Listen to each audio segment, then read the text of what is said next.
Muy buenas noches, señores. Bienvenidos a Santo y Seña. Si yo le digo que hoy vamos a hablar de la situación de las cárceles, estoy seguro que la gran mayoría de ustedes va a decir, ¿qué me importa? Que se mueran todos. No deben tener derechos si pisotearon los míos, etcétera, etcétera. Y saben, en parte sí, los entiendo, porque hay que convivir en esta situación de inseguridad tan alta. Pero vamos a proponerles elevar un poco la mira y ver esto también desde otro lado, desde el lado de que cada año 6.000 de esos reclusos salen en libertad. Cada año 6.000 violadores, rapiñeros, asesinos salen de la cárcel para empezar a caminar entre nosotros. Y si será importante cómo salen y qué chance se les da para intentar rehabilitarlos. Por supuesto que también está la reacción de los que dicen, bueno, a mí nunca me va a pasar, yo hago las cosas bien. Puede ser, nadie está libre, ¿no? Pero, ¿qué puede pasar si un hijo tuyo resulta que es adicto a la pasta base? ¿Podés asegurar que nunca te va a pasar? Y vamos a conocer algunas de esas historias, como por ejemplo un joven que cayó en el Concar por haber robado unos perfumes de una farmacia. Unos meses nada más le dieron por el delito de hurto. ¿Sabes qué? Hace unas semanas se murió en la cárcel por una crisis asmática, porque no lo trataron como se debía. Hubo otro caso terrible de un primario en la cárcel de Canelones que después de haber sido golpeado brutalmente y vejado por los propios policías, terminó él mismo amputándose el pene. Primario en la cárcel de Canelones. Estas son las realidades que se dan aquí en nuestros centros penitenciarios. En el medio de una violencia extrema, donde tenés que cuidarte de todo y de todos, donde la corrupción está a la orden del día, todo puede entrar a la cárcel porque todo tiene su precio. Por eso, a partir de este momento, la jungla carcelaria es nuestro santo y seña.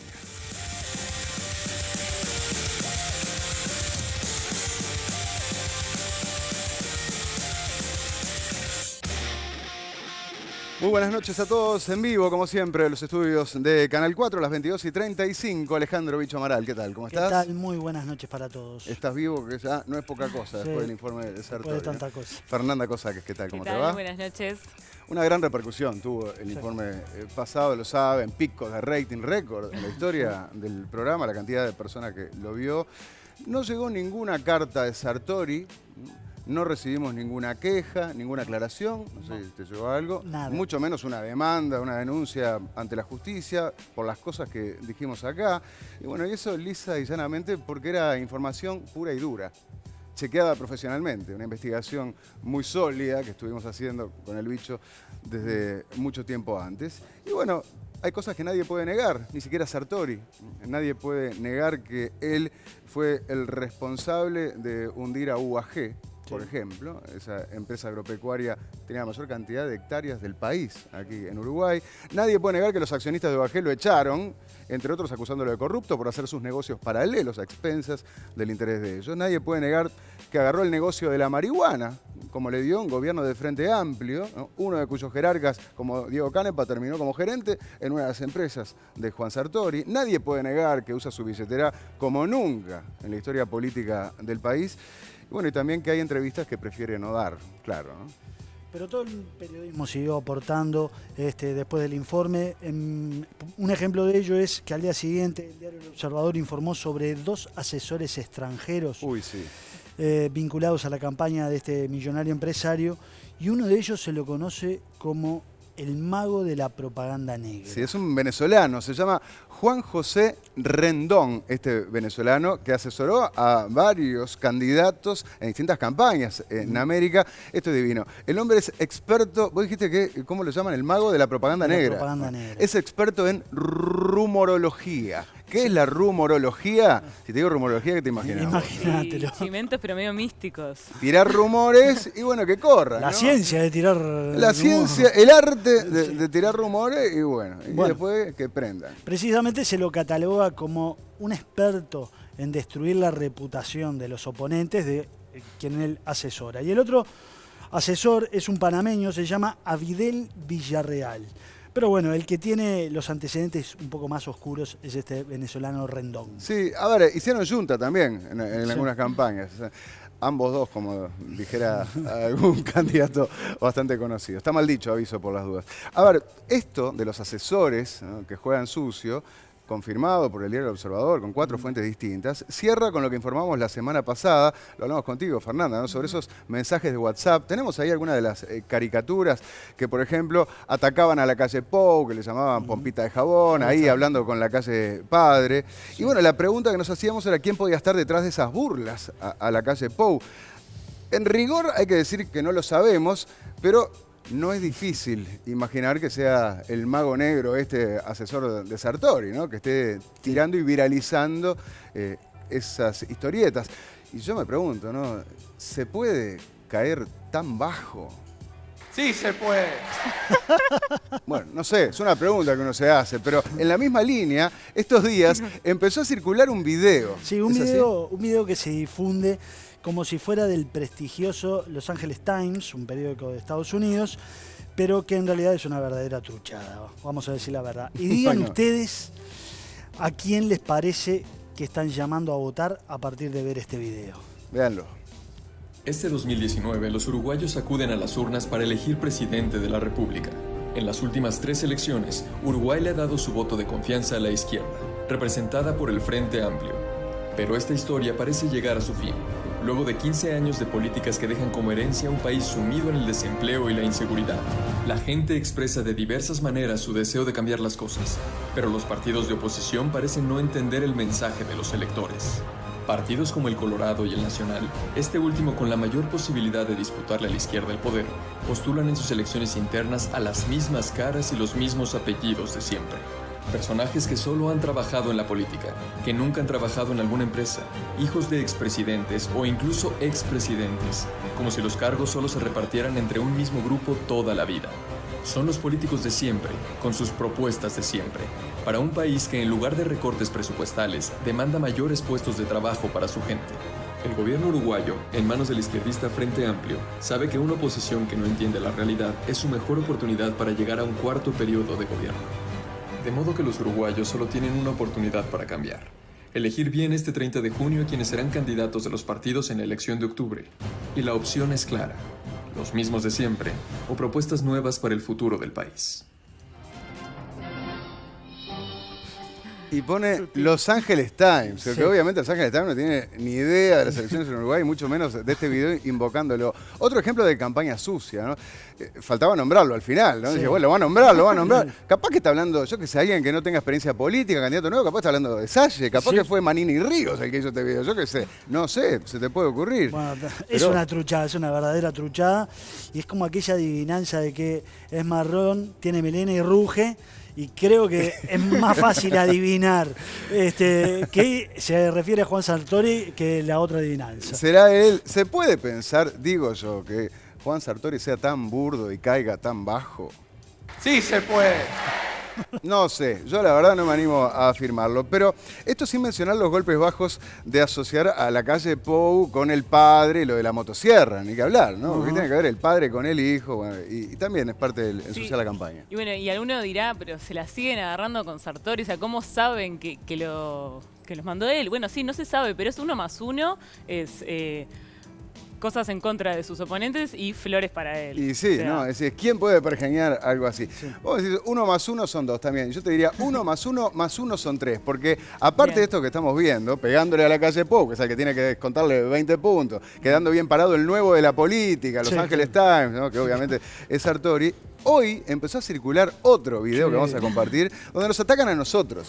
Entonces digo, bueno, entre una cosa y la otra, mirá, le pegan a Santo Iseña. Desde Canal 4 contra Luis Lacalle Pou, corre la voz. Porque hay caricaturas, como estas, por ejemplo. Cuquito y su vida fácil, ¿no? Entonces, acá en 1994, Chiquito dice, no quiero ser político, no quiero forzarme en hacer cosas. ¿Te das cuenta que padre, en el video ponen parte de nuestro programa pasado, ¿no? Veremos algo fácil. 2019, y Lacalle Pou dice, necesito algo fácil, papá, ¿te acordás? Sí, hijo, ¿qué tal la presidencia? ¿Vos querés que un pibe caprichoso decida tu futuro? Esto, entonces, está enviándose este tipo de publicidad. Y mirá cómo sigue. Esto no es publicidad. Esta, ¿qué dice? Es la guerra sucia que el pseudo periodista Ignacio Álvarez dirige en contra, de Lacalle Pou, y habla de la ética y de la democracia. O sea, A mí la verdad que me costó mucho entender esto, ¿no? Y qué cabecita puede estar detrás de esto para pergeñar la jugada. Porque esto es descontextualizar el análisis que hicimos contigo, Sí. ¿no?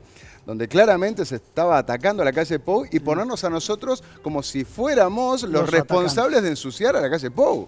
¿Se Sí. entiende? Esa es la locura, ¿no? Sí, sí. Bueno, yo sabés que no Y me queda darle otra divulgación a que ese asumir ataque. las cosas como son. Entonces, Bueno. estamos contra la calle, por si quedaba alguna duda. Esto es una campaña a favor de Juan Sartori, ¿no? Sí, Y ya ya va está. Ay, ay, ay. Vamos a sincerarnos, ya que estamos en esa, ¿no? Sí, totalmente. Bueno, pero yo te digo, ¿no? Uno ve estas cosas y se pregunta, ¿se puede ser tan caradura?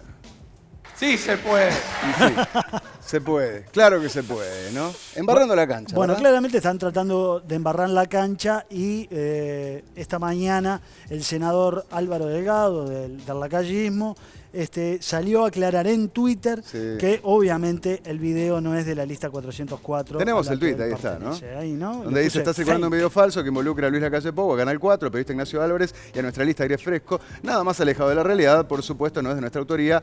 Basta de campañas de enchastre. ¿Y sabés qué? Me escribieron hace un ratito de Nueva Zelanda, esto de la globalización es tremendo. divino, ¿no? Mirá, ¿qué Diciendo pasó? que acaban de recibir este video, ¿no? Ajá. Este supuesto video donde la calle está enojado con nosotros, bueno, todo ese invento, pero que lo acaban de recibir desde un número con prefijo de la India. ¿Te suena si te digo prefijo Sí, de la India? Sí, Fernanda? las caricaturas que veíamos el programa pasado eran con prefijo de la India. O sea, esos WhatsApp que estaban llegando con bobita de jabón, también casualmente tenían el mismo prefijo de la India que estos videos. ¿Vendrán de la misma cabeza, del mismo cerebro, del mago de la propaganda negra? El mismo rumorólogo. Digo yo, ¿no? Pero así como hay asesores que se mueven en las sombras, hay adhesiones que se realizan en las sombras, ¿no, bicho? ¿Y por qué habría de desarrollarse una adhesión en la sombra? Yo me pregunto, yo soy precandidato, alguien adhiera a mi candidatura, salgo a divulgarlo, me saco fotos, me abrazo, mando comunicados Sí, de sí, prensa, obvio, ¿no? video, hablo por todos lados. Foto y él salen en todos lados, es lo que vemos habitualmente, pero... Bueno, a menos que sean adhesiones que sumen votos, pero que no sumen en imagen.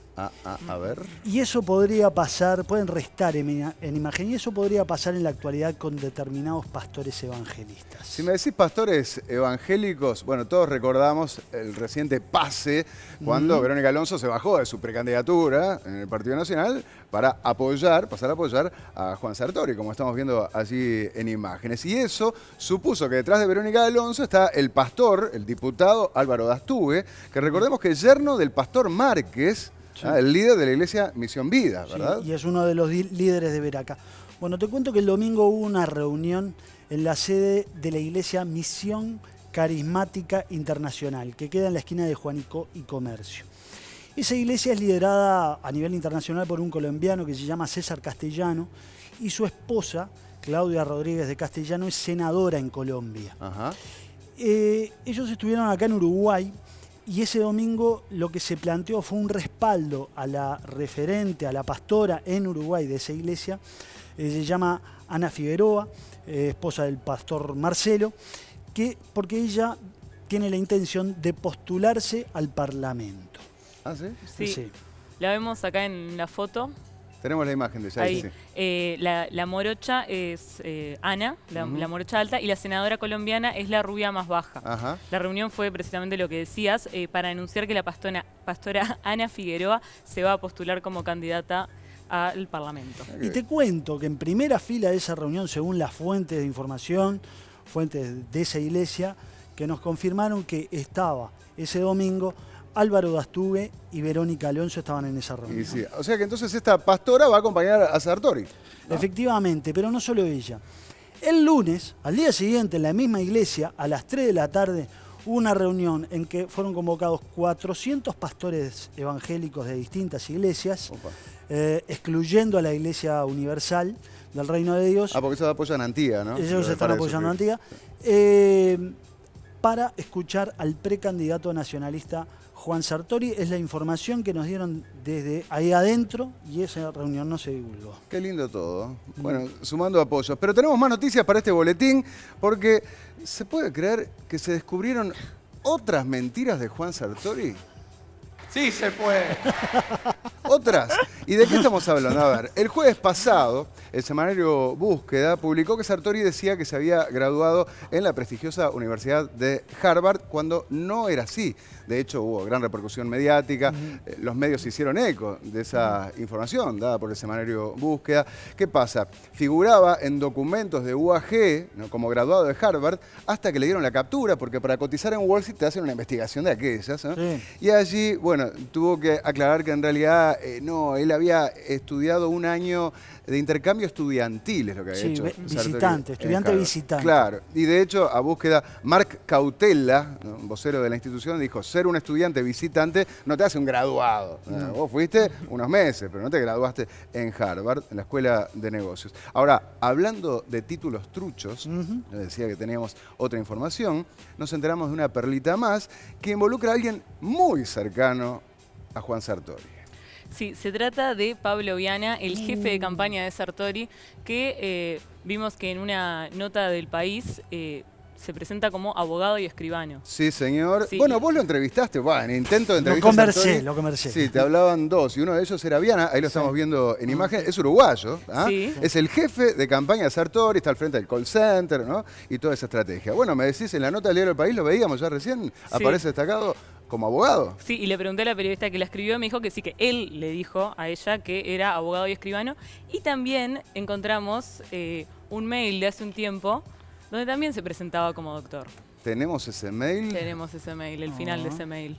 Se puede pensar, ahí lo estamos viendo, doctor Pablo Viana. Sí. Doctor, ya está, ¿no? Sí. Instituto de Estudios Cívicos. Sí, lo sacó, ¿no?, de sus redes, ya no lo tiene más, pero frente a la prensa y en mail se ha presentado como abogado. Se ve que, claro, una vez que empezaron a saltar cosas, dijo, bueno, voy a sacarlo de mi título trucho, y rápidamente el perfil de LinkedIn, que lo tenía, ya no está más, pero sí hay evidencias, la nota del País, este mail, y seguro van a pasar muchas otras, que Pablo Viana, jefe de campaña Sartori, se presentaba como abogado, y no es abogado. No, lo buscamos en la página del Poder Judicial, en el registro que tiene a todos los profesionales, lo buscamos como abogado y como escribano, y no figura en ninguna de las dos. Ninguna de las dos, por partida doble. Entonces se puede pensar que el jefe de campaña de Sartori se presentaba como abogado y no lo era, Juan.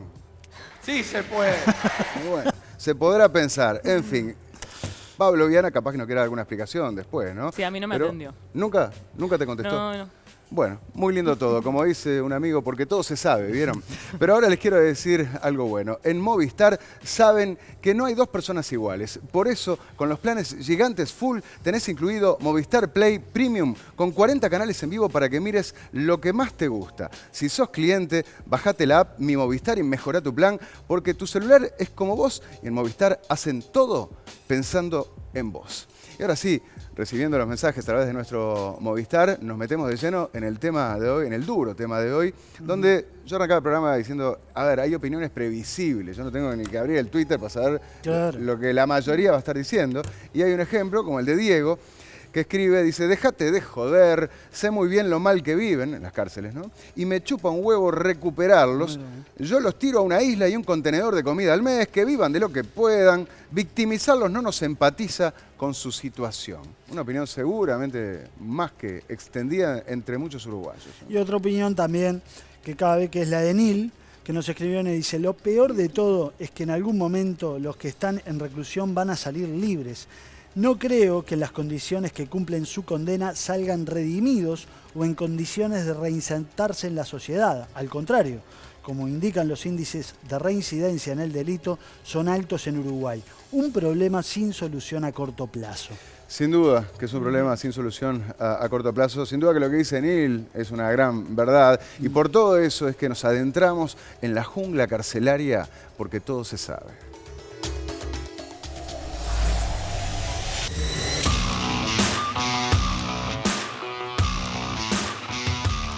La seguridad es uno de los temas que más preocupa a la población y cada día unos 20 delincuentes recuperan la libertad. Sin embargo, las cárceles han sido olvidadas durante años y hoy son noticia por los altos niveles de violencia que generan enfrentamientos casi a diario.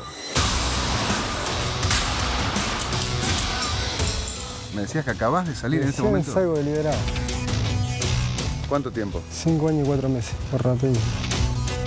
¿Cuántos años tenés vos? 23 años. ¿Y antes habías estado en el INAU, en la colonia, algo, no? La primera vez. Y en ese caso de la rapiña, ¿cómo fue? Solo amenacé nomás. No lastimé, no. ¿Amenazaste, te dieron la plata y te fuiste? Perdí a las cuadras. No me hago cargo de mis gastos. ¿Vos te haces cargo? Y lo pagué. Lo pagaste, a ver, por los 5 años o además por cómo estabas ahí adentro. Lo pagué por los 5 años y el sufrimiento que se vive ahí adentro. Yo vi muchas realidades difíciles durante mi formación y como la cárcel, no hay nada igual. Nada se parece a la cárcel. No son personas muy distintas a los que viven afuera, a los que viven en determinados barrios. Sí son personas que lo que tiene el común de nosotros los privilegiados es que no queremos verlas. Pero esas personas existen, forman parte del Uruguay. No es como dice en la Concar, estás bien. Mentira, no estás bien. Módulo 8 nomás te digo que pura tranca, delante de tu visita te lastima. Pura tranca es que estás encerrado. 24 horas cerrado. En el módulo 8 sigue habiendo altísimos niveles de hacinamiento. Sigue habiendo 24 horas sin actividades, sigue habiendo condiciones surreales de vida, porque ya llega un momento que nadie se imagina que un humano puede sobrevivir en esas condiciones. Y de hecho muchas veces no sobrevive. Se lastiman dentro de la celda por un plato de comida.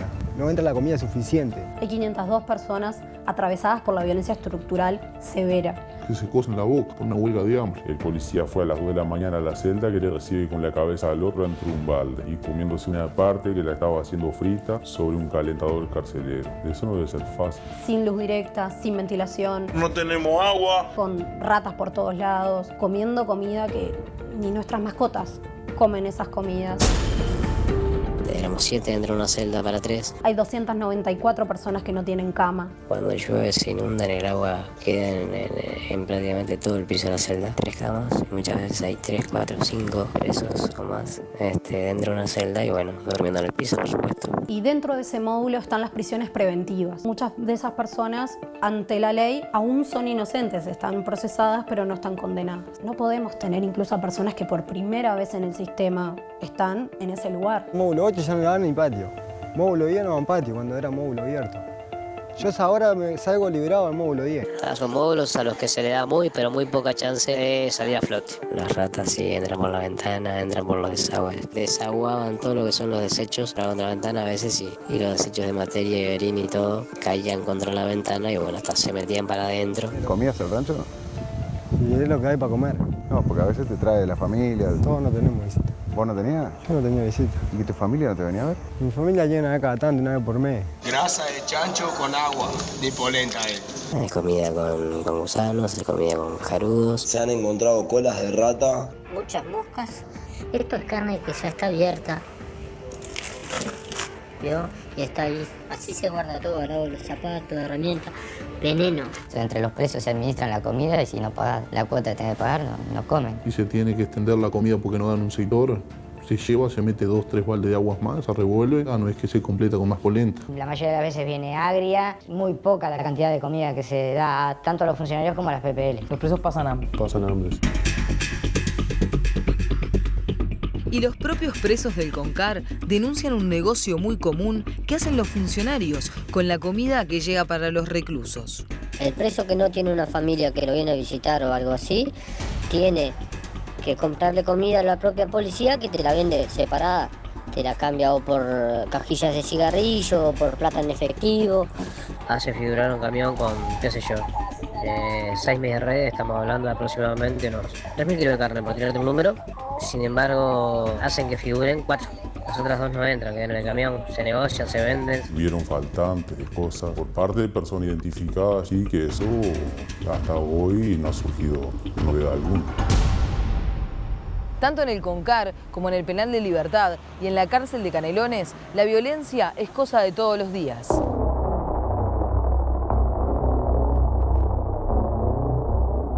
Según un informe del comisionado parlamentario Juan Miguel Petit, en 2018 hubo 37 muertes en cárceles, 27 fueron en condiciones violentas. Y en lo que va de este año han fallecido 15 reclusos, 11 por causas violentas. Expuesto a copamientos, a que intentaran matarnos. Inclusive había personal de refuerzo de la Republicana ahí alrededor que estaba prevenir eso, pero le era imposible porque bajaban 50, 60 presos, iban y le prendían fuego en la otra celda o entraban por los barrotes que estaban todos rotos. Pues. Donde de noche nos vienen a copar la celda, que no podemos más con la guerra, las tocaderas de fuego. Era un desfiladero de presos sueltos afuera del módulo. También, ¿qué pasa? Que los policías están como medio atados de mano. Salen 10, son 2 o 3 policías los que están ahí de la Guardia Republicana. ¿Cómo va a disuadir? Con munición no letal, ¿verdad? Pero ya si usted, de una distancia de acá a la cuadra, lo lastima, le pegan un ojo o algo, ¿quién sale perjudicado? El policía, no el preso que estaba fuera de su celda intentando copar otra celda y lastimar a otra persona. Tiran lanzazos con lo que son las puntas carcelarias, varillas muy largas con punta. Y con esos mismos que intentan arrojar fuego para dentro de la celda, que lo hacen con polifón prendido, mientras otros intentan martillar la reja para poder ingresar a la celda que quieren copar, ¿verdad? Siempre buscan a los nuevos o al que tenga algo para ofrecerles, o celulares, o ropa, o comida. Tengo que dormir todos los días con un cuchillo bajo la almohada. Los nuevos, inclusive los desalojan, los tiran para afuera y los mandan a robar para ellos. ¿Qué pasa si no aceptan ese...? Y ahí los lastiman, le daban puntazos, los golpeaban, ¿no? Y en pleno invierno los corrían desnudos para afuera, que ellos se iban y se entregaban a los policías que estábamos allí. Sobreviví como puedas, si tenés que matar, matá.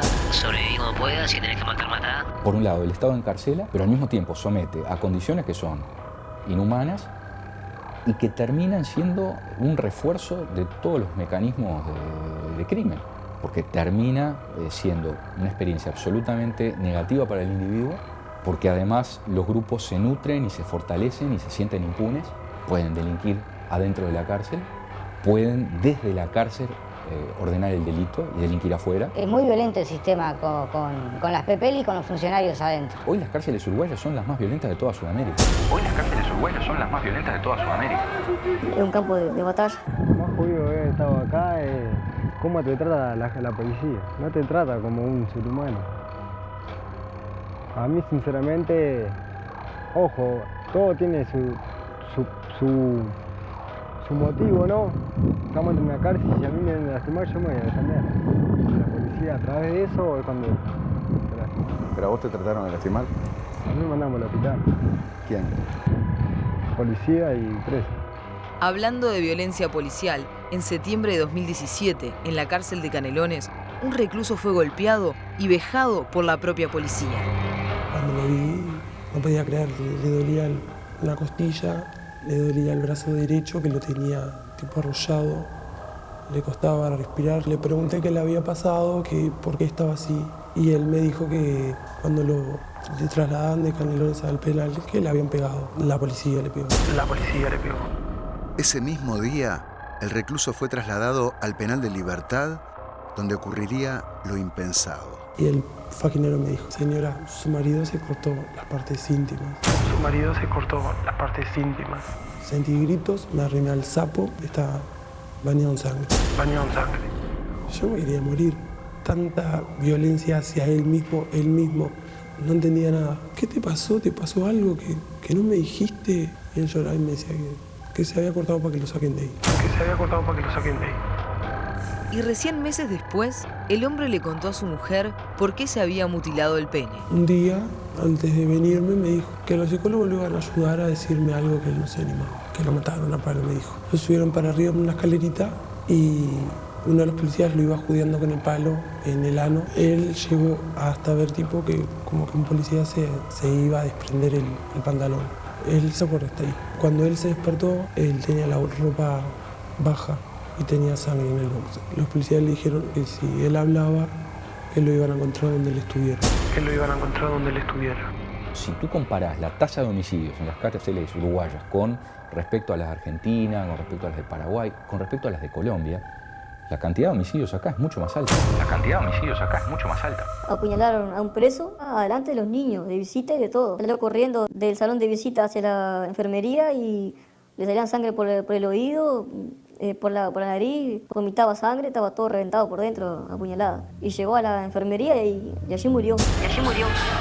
¿Es imposible no tener lío Si sos tranquilo, no buscas problemas, no andas restricción ni nada de eso, no tenés problemas. ¿Y vos por qué tuviste problemas entonces? Por droga, tuve problemas por muchas cosas. ¿Pero qué es por droga? Pedir y no pagar. Pedir y no pagar. Entonces, eso es un verdadero infierno que está haciéndole mucho daño a mucha gente joven, que dentro de un tiempo va a estar saliendo y se va a estar reintegrando a la vida social. ¿En qué condiciones? Hasta tu compañero de celda te tenés que cuidar ahí. Porque hoy no sabes cómo se levanta tu compañero, si te van a apuñalar o no. Por semana, si no hay un lío o una reyerta, no es el muro, siempre hay. Se pelean con corte carcelario, con lanza, con espada. Nosotros lo veíamos todos los días, arrancaban de lugares insólitos, cuando entraban los nuevos los ponían a limar los barrotes y a sacar los marcos, las puertas principalmente, las cuchetas las deshacían y los ponían tipo herrero a golpear hierro hasta forjar verdaderas espadas y puntas, ¿no? Hablamos con los superiores, le decimos en tal celda entraron con los cortes y todo, pero ellos dicen no podemos porque si hacemos eso tenemos problemas con los presos. Me vi acorralado en un patio, eran 2 contra mí. ¿Y tenían armas, algo, corte? Ellos sí, corte y yo no tenía nada.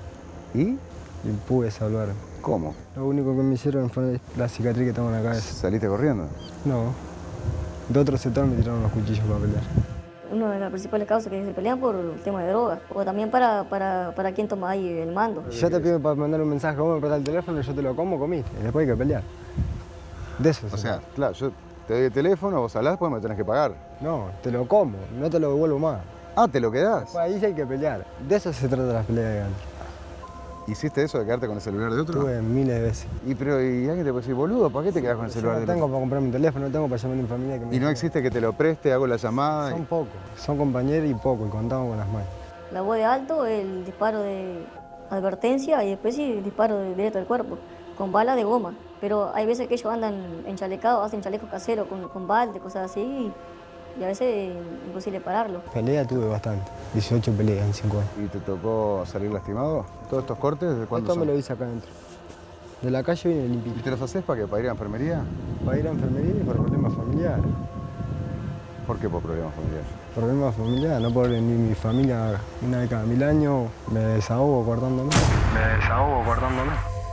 La atención sanitaria es otra de las grandes carencias del sistema penitenciario. Yo entiendo que el sistema de salud no llegó a la cárcel aún. No hay una adecuada atención médica para los 400, 500 por módulo que hay. Es que se ha vuelto a caer en la omisión de asistencia. Vos estás quitando enfermería porque te duele algo, no te dan asistencia. Y muchas veces también lo hacen para pedir pastillas, eso, para dormir. Hay muchas veces que usted saca y nota, ¿verdad?, que está mal. Hemos sacado con sarna, con tuberculosis mal. Muchas veces vienen, mirá, estoy defecando sangre. Y si ellos consideran que no es nada grave, no te sacan directamente, te dicen que te vayas a dormir. Pero lo llevas si tiene tiempo, porque tiene 399 más para atender.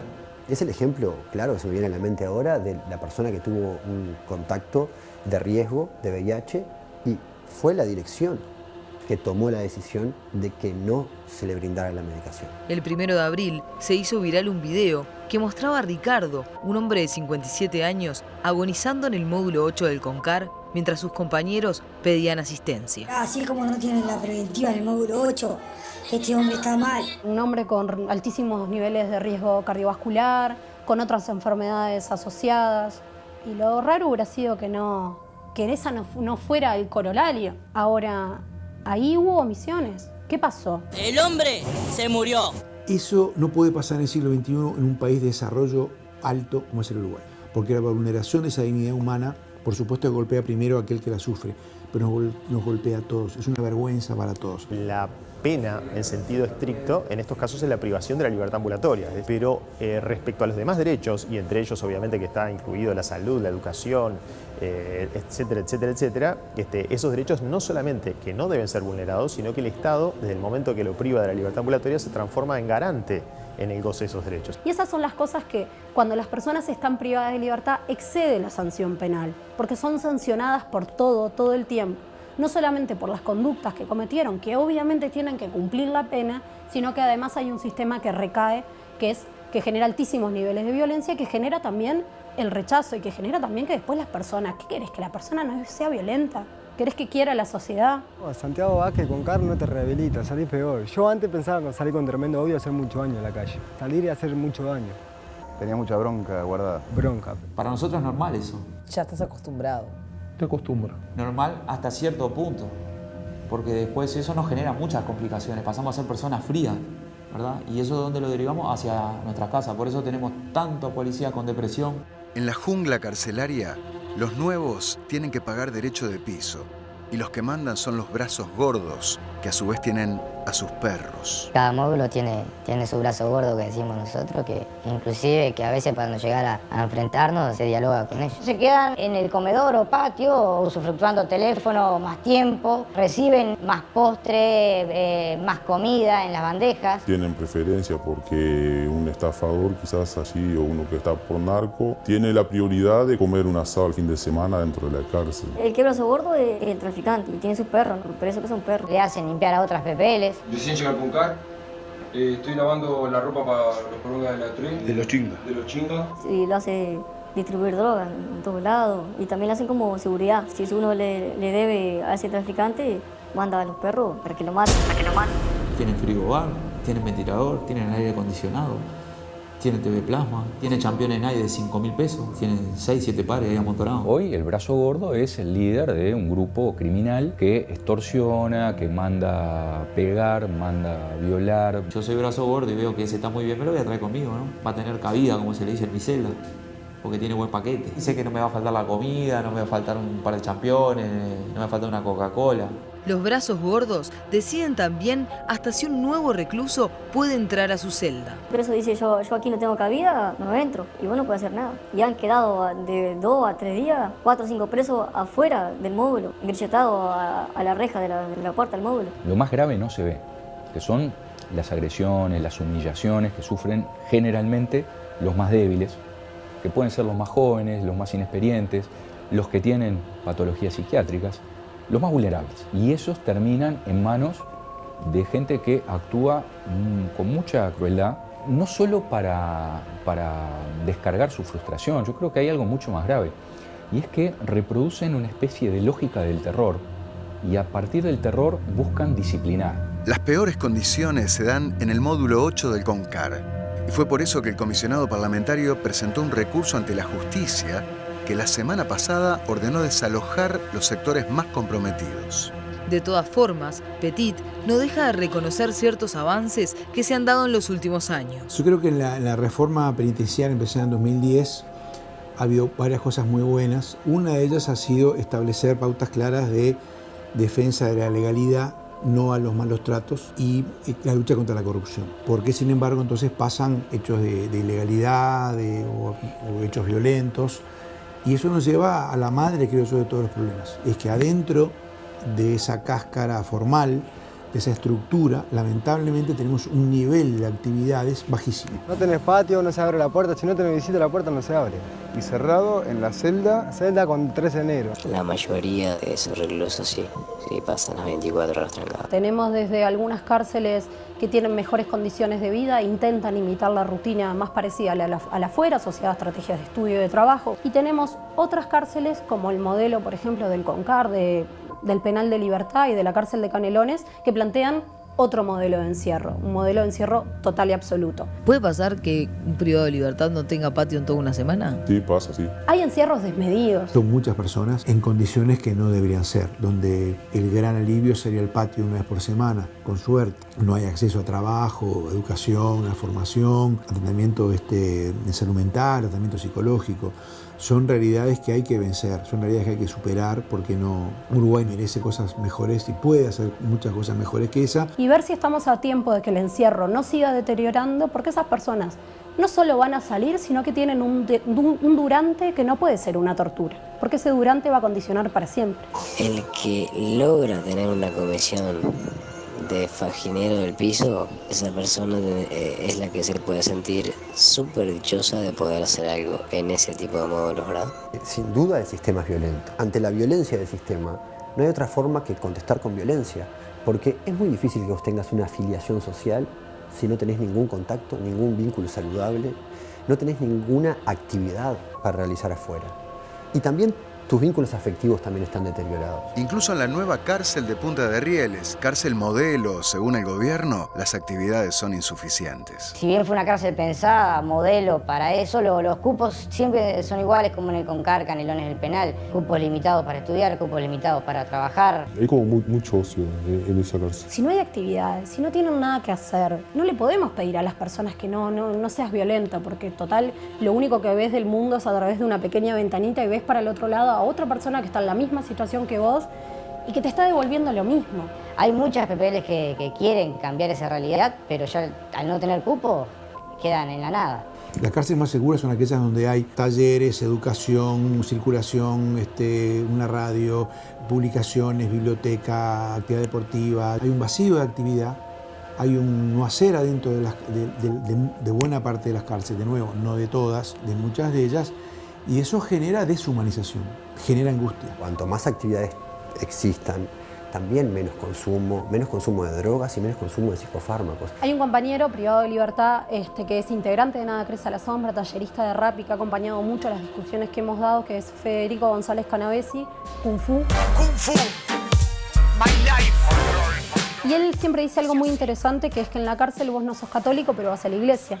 Vos no creés, pero si aparece algo vas. Tiene mucho que ver también con cuando aparece la oportunidad, las personas la toman. No es cierto que las personas no quieren trabajar, no quieren estudiar. Las personas quieren salir de esa realidad. Las personas quieren salir de esa realidad. Me hizo un clic, decidí cambiar. No podía concluir mi vida en este lugar. Escribo sobre beat, es hora de crear. A mi vida le doy vida con poquito nada más. Durante el año pasado nosotros trabajamos realizando actividades con las personas privadas de libertad. Y la forma de vincularse de las personas cambió. Nunca nos faltó gente que quisiera formar parte o gente alrededor que diera para adelante. Cuanto más actividades socioeducativas existan, socioeducativas y sanitarias, menos violencia va a existir. Querer dedicarme a conseguir dinero fácil, creí que sabía todo, arruiné mi vida, ahora busco mejorarla, ampliar conocimiento, aprender de lo que vivo y crecer con lo que tengo. Porque lo que mejor combate todos los problemas es las actividades, la convivencia.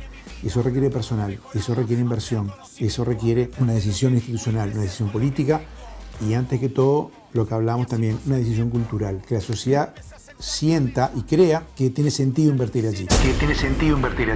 Que lo que tiene que cambiar es la rutina de vida. Todo el mundo tiene claro que tiene sentido invertir en carreteras, en educación, en salud pública. Todavía nuestra sociedad no ha hecho el paso de decir, bueno, también tiene sentido invertir en las cárceles porque eso me da una sociedad más segura, una sociedad más integrada.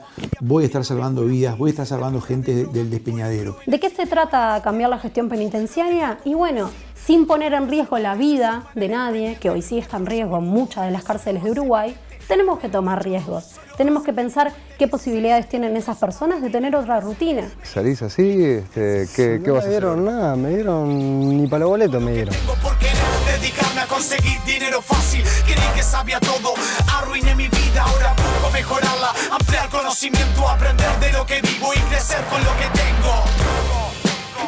Y así pasó el tiempo, empecé a sentar cabeza.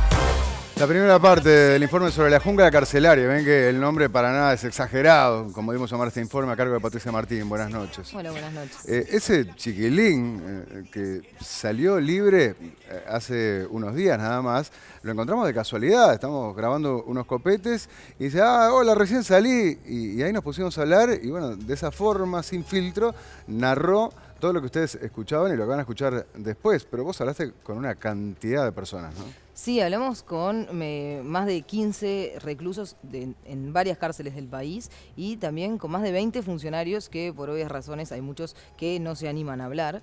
Y bueno, realmente porque leía algunos mensajes que decían, no, porque no se olvidan de los funcionarios, y no, y la realidad de los funcionarios ahí también es algo que, pero no se animan tanto a contarlo. ¿Por qué? Porque hay decisiones que pasan por otros lados, que no pueden salir a contar cómo uno se puede quejar de su trabajo. Igual estaba plasmada, ¿no?, la opinión de ellos, lo veíamos ahí, representantes del sindicato policial. Ahora, las autoridades brillan por su ausencia. ¿Y por qué? Porque no nos quisieron dar nota tampoco. No les quisieron contar a ustedes por qué pasan estas cosas y cuál es su política al respecto. Tanto autoridades del Ministerio de Interior como Instituto Nacional de Rehabilitación intentamos comunicarnos y tuvimos una rotunda negativa. Sí, lo que a mí me gustaría decir en realidad es que hay mucha gente comprometida que trabaja en cárceles, que está haciendo las cosas muy bien y que tenía intención en darnos entrevista y contarnos justamente cuáles eran las carencias y cuáles eran las cosas que se estaban haciendo bien. Pero siempre es lo mismo, desde la unidad de comunicación del Ministerio del Interior son los que bajan línea y dicen, bueno, ustedes pueden hablar, ustedes no, ustedes pueden hablar con estos o con los otros no. Unidad de comunicación se llama, ¿no? Sí, justamente. unidad de comunicación. Son los que menos comunicación quieren tener con ustedes. Pero bueno, veíamos casos terribles, yo les adelantaba y ahí viene el testimonio de la mujer de ese hombre en la cárcel de Canelones, que fue vejado por los propios policías, golpeado terriblemente a tal punto que después él se mutiló, se cortó el pene. ¿Ah? Un caso dramático y con una cantidad de irregularidades. Sí, el caso del esposo de Micaela, la verdad, es tremendo por todas las cosas que sucedieron mal. Por ejemplo, ella nunca tuvo información de cuando lo trasladan de una cárcel a la otra. Tampoco, o sea, lo trasladan de Canelones al penal de Libertad y a la familia no se lo comunican. Lo tendría que haber visto un forense. Desde el momento que un recluso sale de un lugar hay que constatar lesiones, cómo sale y ver cómo llega al otro lugar. Bueno, en ninguno de los dos lados lo vio el forense. Bueno, yo me imagino por qué. Si se le habían dado en la cárcel de Canelones, con violación incluida, lo van a saber en forense, quedan regalados los policías. Entonces dijeron, lo llevamos y no hay revisación. Además, ella se entera del hecho por un recluso, cuando llama por teléfono y le dicen lo que pasó con su marido. No le dieron tampoco esa información. Después, cuando logra hablar con las autoridades del penal de Libertad, no le dicen por la seguridad de su esposo en dónde estaba internado. Entonces, no sabía, tuvo que salir a recorrer hospitales a ver si lo podía encontrar. Y finalmente, cuando lo encuentra, le dicen, no, usted no puede pasar a verlo. Él había tenido una operación gravísima, no se sabía si iba a salir con vida de esa operación. Y sin embargo, durante 5 días no lo pudo ver, tuvo que pedir una autorización especial para poder verlo. ¿Y qué pasó con el caso, no? Porque recién decíamos que él primero no quería decir lo que había ocurrido, que no quería hacer la denuncia por la amenaza de los policías, ¿no? Que directamente le dijeron, mira que no podés contar lo que te hicimos. Pero justamente esto pasa porque 2 psicólogos que realmente se interesaron, ellos son del INR, se interesaron por el caso, les llamó la atención, estuvieron... ellos están totalmente agradecidos con ellos, estuvieron acompañándolo todo el tiempo y ahí es cuando él cuenta, porque no le había contado a su esposa lo que había pasado, le cuenta a los psicólogos que ellos ven determinados signos y se dan cuenta que ahí había algo más. Y ellos son los que deciden hacer la denuncia. El tema es que eso fue en el 2017, o sea que pasaron 2 años y no ha habido novedades hasta el momento. No, incluso es importante decir que ellos fueron los que lograron que él se hiciera una operación de reconstrucción, él ahora tiene un funcionamiento normal, todo esto lo logró por los psicólogos. Pero además, ¿en qué quedó el caso? Bueno, no se sabe, hay un forense que constató la violación, pero ¿qué pasa? Como fue meses después, él no puede determinar en qué fecha fue. Ajá. Pues sí puede determinar una violación, ajá, pero justamente a estos psicólogos que habían visto los signos, que habían hecho todo un informe, no fueron citados a declarar. No los citaron a declarar. Ellos no fueron citados a declarar. Bueno, por otro lado, los técnicos informaron que el relato de este hombre, y voy a leer textual, estaba cargado de emoción y de manifestaciones de terror que eran muy claras, no solo en su discurso, sino en su corporalidad, y que el rechazo no solo a contarlo, sino a no querer realizar denuncia alguna, es característico de situaciones de abuso, ¿no? A nivel de la justicia, ¿en qué está esto? Bueno, este caso está en la Fiscalía de Canelones, la fiscal es Mónica Castro, quisimos comunicarnos con ella para que nos diera información y ni siquiera nos quiso atender, ¿no? Dijo que no iba a hablar con la prensa, que no iba a dar ningún detalle del caso. Es terrible, ¿no? Ahora, el comisionado parlamentario Juan Miguel Petit ha hecho varias recomendaciones en estos años, muchas de las cuales no han sido tenidas en cuenta. En 2017 publicó lo que tengo aquí, que es el informe anual donde hace una evaluación de todos los centros penitenciarios del país. La verdad que es muy duro, muy crítico con el sistema. Hay una gráfica donde dice panorama de las condiciones de rehabilitación. Bueno, no preciso gráfica para darme cuenta, ¿no? ¿Qué rehabilitación puede haber acá? Pero fíjense, dice que un 30% recibe tratos crueles, inhumanos o degradantes, 30%. Después hay un 44% que están en insuficientes condiciones para la integración social. O sea que vos sumás, ya tenés 44 más 30, un 74% de los reclusos que olvídate de rehabilitación. Y luego sí, hay algunos que están en verde, que es un 26% con oportunidades de integración social. Que hay cárceles que sí tienen buenas condiciones, ¿no? Sí, pero justamente, digo, aparte de lo que veíamos en el informe, otra de las cosas que nos contaba el comisionado parlamentario Petit es que hay reclusos que no conocen a sus abogados, no saben ni siquiera el nombre. Entonces, claro, ahí también hay una falla.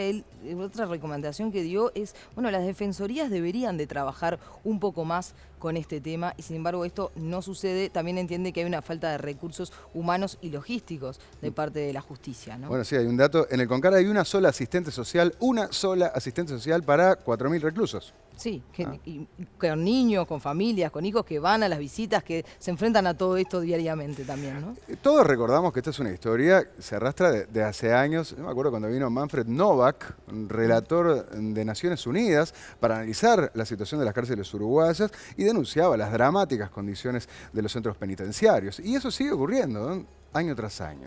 Bueno, las reglas Mandela de Naciones Unidas justamente es el piso mínimo de lo que debería tener una cárcel para funcionar de manera eficiente. Es un piso mínimo. ¿Cuántas son las reglas Mandela? Son 85. Ajá. Yo las leí todas y les puedo asegurar que en el CONCAR, en el Penal de Libertad, en la cárcel de Canelones y en las Rosas de Maldonado, si se cumplen 30 de estas reglas, estoy siendo muy generosa.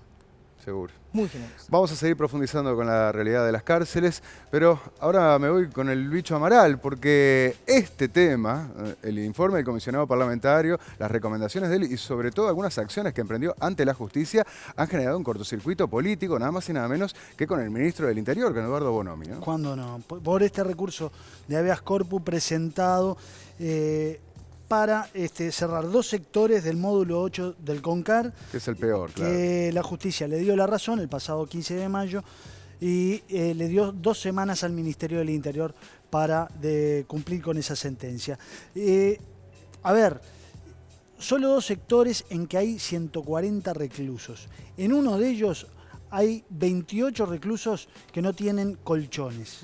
Y los que lo tienen, los tienen rotos. Y en el otro sector hay solo 15 camas para 70 presos. Además, estos reclusos salen al patio una hora por semana. Bueno, los que salen. Bueno, eso es lo peor, ¿tá? Yo lo hablaba con este que acaban de liberar. Loco, a ver, vos mataste, vos robaste, vos violaste, todo bien, comete la cana, todo bien, ¿no? La libertad es obviamente lo que te tienen que restringir. Pero después, este chiquilín con el que yo hablé, 23 años tiene. Claro. Había estado 5 años y pico por un intento de rapiña. No mató a nadie, no le disparó a nadie, fue una amenaza. ¿tá? 5 años y vos estás encerrado en una celda de 3x2 con 6 tipos más y no salís de ahí. No salís de ahí en todo el día, no salís en toda la semana, no salís en todo el mes, te volvés loco. ¿Quién puede rehabilitarse de esa manera? Y además, no tenés cama o no tenés colchón, además vivís entre la mugre. Este recurso fue presentado también porque se acumula la basura en los pasillos y se constató la presencia, obviamente, de roedores, ¿no? Sí, imágenes de ratas por todos lados, ¿no? Incluso Petit argumentó que lo ideal era cerrar todo este módulo 8 del CONCAR, que tiene 500 presos, pero bueno, se limitó a 2 sectores. Fue la decisión de la justicia que intima al Ministerio del Interior para que en 15 días, bueno, saque a la gente de esos lugares. Y este éxito judicial de Juan Miguel Petit no le gustó nada a Bonomi, ¿no? No le gustó nada, se puso malo como una araña y salió durísimo contra el comisionado. Primero Bonomi, bueno, argumentó que se viene trabajando modificaciones, que es un módulo complicado por el tipo de presos que allí se alojan, que lo han roto varias veces los presos, también es cierto, que realojo tiene sus problemas, no es sencillo, y dio explicaciones, todo bien, todo muy sensatas, pero lo más fuerte fue que su intención de marcarle la cancha al comisionado parlamentario sobre cómo debe trabajar, ¿no? Ahí vemos, ¿no? Dijo, no entiende bien su trabajo, hablando de Petit.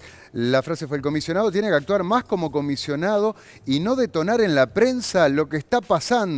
El comisionado anterior, Álvaro Garcés, tenía otro estilo, dice Bonomi. Teníamos más diferencias políticas, pero él entendía mejor la tarea del comisionado, que no es transformar todo en una noticia. Creo que tenía más efecto.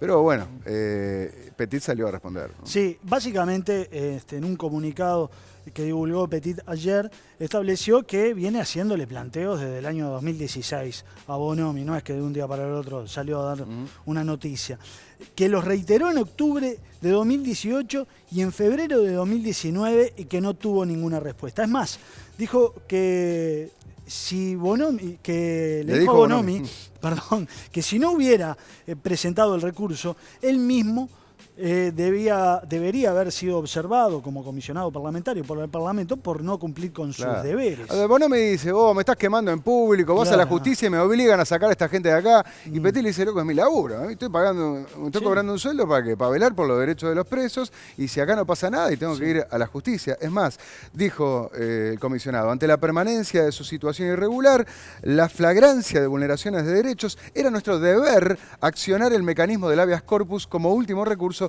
para generar cambios sobre la situación. Bueno, y en esta carta de 10 puntos que emitió Petit, en el punto 6, recuerda que el 12 de abril, un mes antes de presentar el recurso, que fue el 10 de mayo, se reunió con Bonomi, le adelantó que presentaría el recurso. Bonomi le hizo una escueta presentación de las ideas en las que estaban trabajando, de reorganización, pero no le dio un detalle programático sobre ello, y sintió entonces Petit que no debería demorar mucho más la presentación de ese recurso. Esto de recurrir a la justicia no es algo tan extraño. En Argentina pasó hace unos días nada más, la semana pasada fue en una Cámara de Casación, fíjense esto, prohibió el ingreso de más detenidos en la superpoblada cárcel de Devoto. Dijo, no va más, acá no entran más. ¿Cómo ¿Por debe qué? estar eso? Bueno, porque hay que velar por esos derechos. Fernanda, vamos con algunos de los mensajes que nos han estado llegando. Sí, Juan José nos dice, dejar de lado la hipocresía no estaría mal. Por un lado, cuando roban, matan, violan o se pelean entre bandas, decimos que se maten, rifle sanitario, que los torturen, que los cuelguen y muchas cosas más. Pero si los ven así en la cárcel, se rompen las vestiduras. Pongámonos de acuerdo. ¿Qué queremos para los presos? Es cierto, ¿no? Es cierto. Y la verdad, siendo honesto, yo creo que la mayoría tenemos esa suerte de división y queremos las dos cosas, ¿no? Porque por un lado, y sí, es humano sentir bronca, ¿no? En rabia y odiar a esa persona que te apuntó con un arma, que te mató a un ser querido, ¿no? Es un sentimiento muy humano, ¿tá? Pero también es muy humano lo otro, ¿no?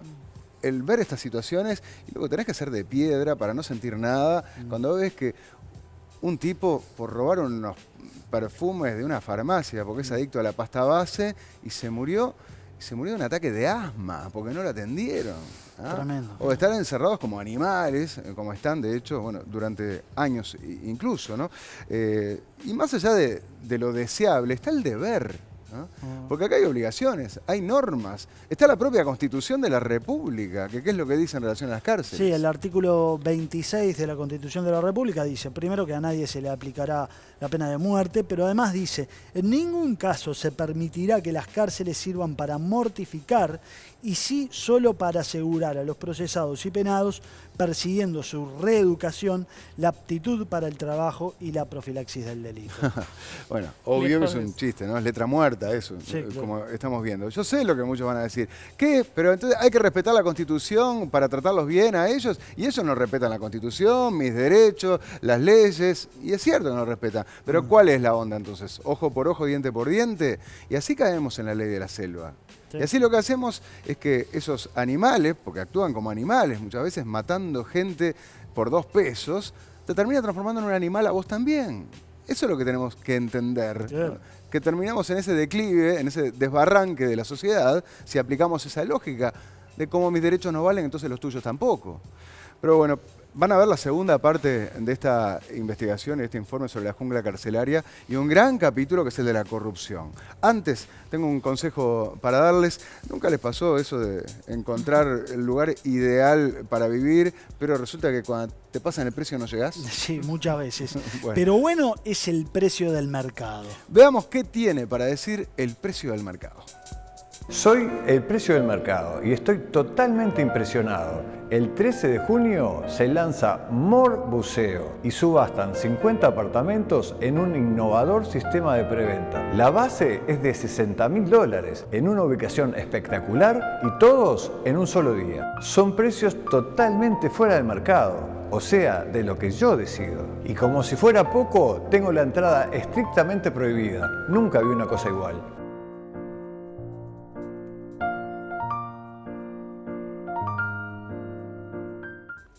No te pierdas esta oportunidad única, comprar un apartamento en Pozo, en una torre espectacular y a un precio increíble. La subasta preventa de Mor Buceo es solamente el 13 de junio. Visitá los apartamentos Modelo en Rivera 4237, esquina Solano López. Agendate para la subasta en subasta.mor.com.uy o al 0800 89 11, un proyecto Altius Group.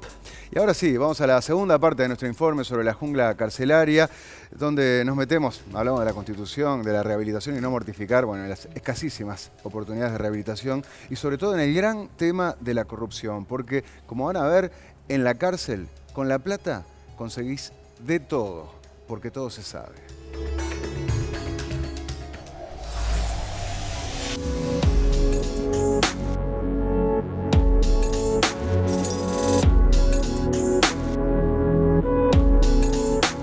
Dice el dicho que el ocio es la madre de todos los vicios, pero las posibilidades de trabajo dentro de las cárceles son realmente pocas. Todavía se consideran trabajo actividades que no lo son, como la fajina, que no contribuyen al desarrollo de la persona.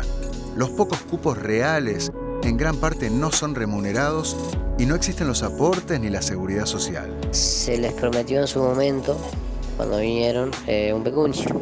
Ese pecunio son contados de las personas que lo cobran y demás simplemente vienen a trabajar por la redención de pena. Trabajé 2 años y 7 meses. ¿Y con eso pudiste salir antes? 26 días me contaron, en 2 años y 7 meses trabajaba. El trabajo penitenciario debería ser obligatorio, no esclavo, pero sí obligatorio y por lo tanto remunerado de acuerdo a lo que establece la ley, con una parte indisponible que vaya a una cuenta para cuando esa persona salga tener algún tipo de medio. No se le dan las condiciones de trabajo. Hay gente trabajando, por ejemplo, con lo que es chatarra, con lo que son costaneros, y no tienen ni siquiera zapatos, no tienen guantes, muchas veces no hay un casco. Pero hay lugares en donde las oportunidades son mejores y es ahí donde los funcionarios corruptos aprovechan para vender beneficios, siempre y cuando el recluso o la familia tengan dinero.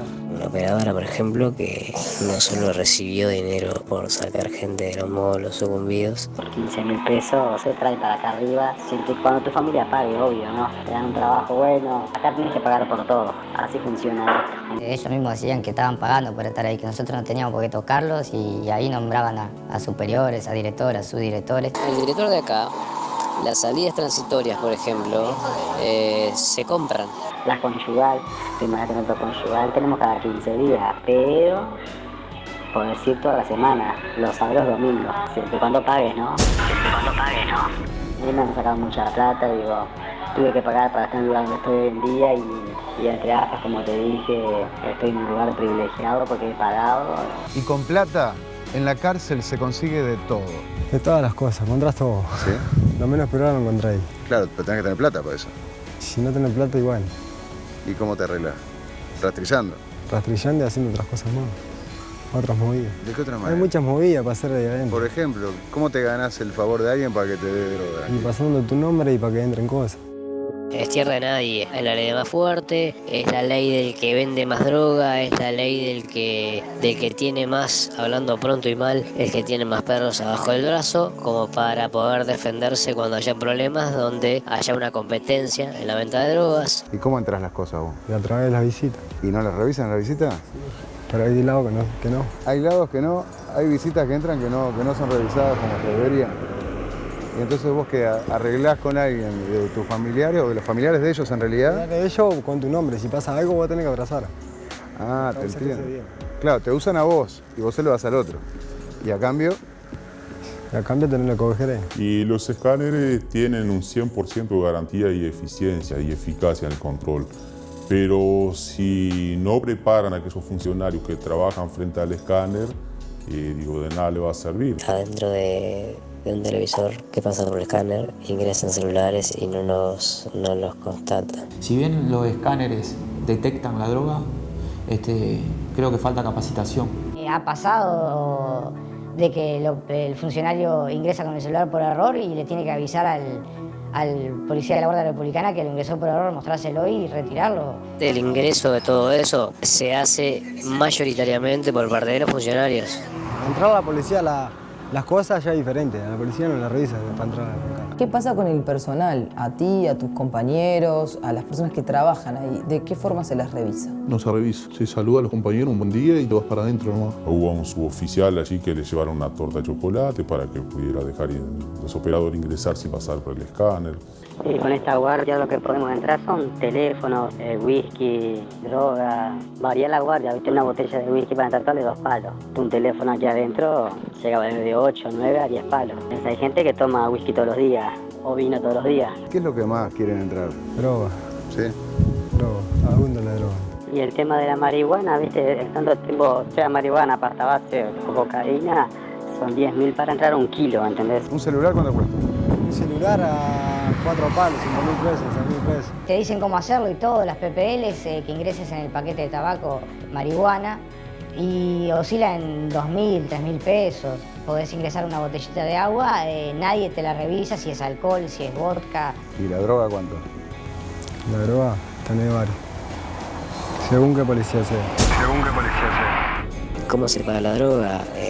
Depende el que la venda, cómo acepta la forma de pago. Generalmente lo que se hace es lo que se llama giro confirmado. Se hacen girar dinero, por ejemplo, de mi familia a la familia del vendedor, a la tarjeta, generalmente a la tarjeta mi dinero. Si no, de lo contrario, bueno, con algún valor a modo de empeño. Por ejemplo, te dejo el celular, vendeme la droga. Si te pago la droga, me das el celular. Si no te pago la droga, te quedas con el celular y listo. Las personas que están presas son básicamente personas jóvenes, vinculados de alguna manera al consumo problemático de sustancias que los lleva a su vez a traficar, a vender. Pero lo que más se comercializa dentro de la cárcel es, en primer lugar, la pasta base y, en segundo lugar, la marihuana. Y ese consumo se ve y se presencia a cada instante. Sí, todo el tiempo. Todo el tiempo. Nos invitan, nos convidan. Como algo que sabemos que ocurre, que todos sabemos que ocurre, no hay una política que pueda dar con el clavo respecto a ese problema que todos identificamos. ¿Tienen orden en realidad de que, bueno, ellos no pueden tener eso ahí y se lo tienen que sacar? Es correcto, tenemos que, desde los cortes, lo de las drogas, el alcohol o los celulares, tenemos la orden, ¿no? Y es lo que debemos hacer, retirarlo. El tema es ese, estás solo, entonces sacárselo es prácticamente imposible. Sí, después tienen celular todo el tiempo, ¿sí? Y si vos haces una novedad, haces una sanción de que un preso anda con un celular, los jefes no dan corte. Y no podés hacer nada. No se lo podés sacar porque ahí ya ocasionas un problema con el recluso y con el mismo sector. Cuando hay visita, tiran de a 3 o 4 paquetes y vienen 2 en moto, tiran 2 o 3 paquetes y ahí se arman. Se veía drones que bajaban con drogas, se daba cuenta, nunca tomaron nada al respecto, ¿no? ¿Te ha pasado alguna vez que hayas comunicado o que digas hay droga en tal lado y que te digan no, eso no se toca? Sí, ha pasado. ¿Qué hemos sacado dentro de la celda? ¿Qué no hemos sacado? Hemos sacado celulares, droga, cortes carcelarios de la era medieval, diría, palos con cadenas y bochas llenas de clavos, o sea, escudo, chaleco, capa, uniformes policiales, armas. ¿Por qué te pensás que hay armas dentro de la cárcel? Claro, pero ¿cuánto hay que pagar? 20, 30 palos. Armas adentro de los módulos siempre existieron. 38, 22, 9 milímetros, hay. Granadas de fragmentación, hay.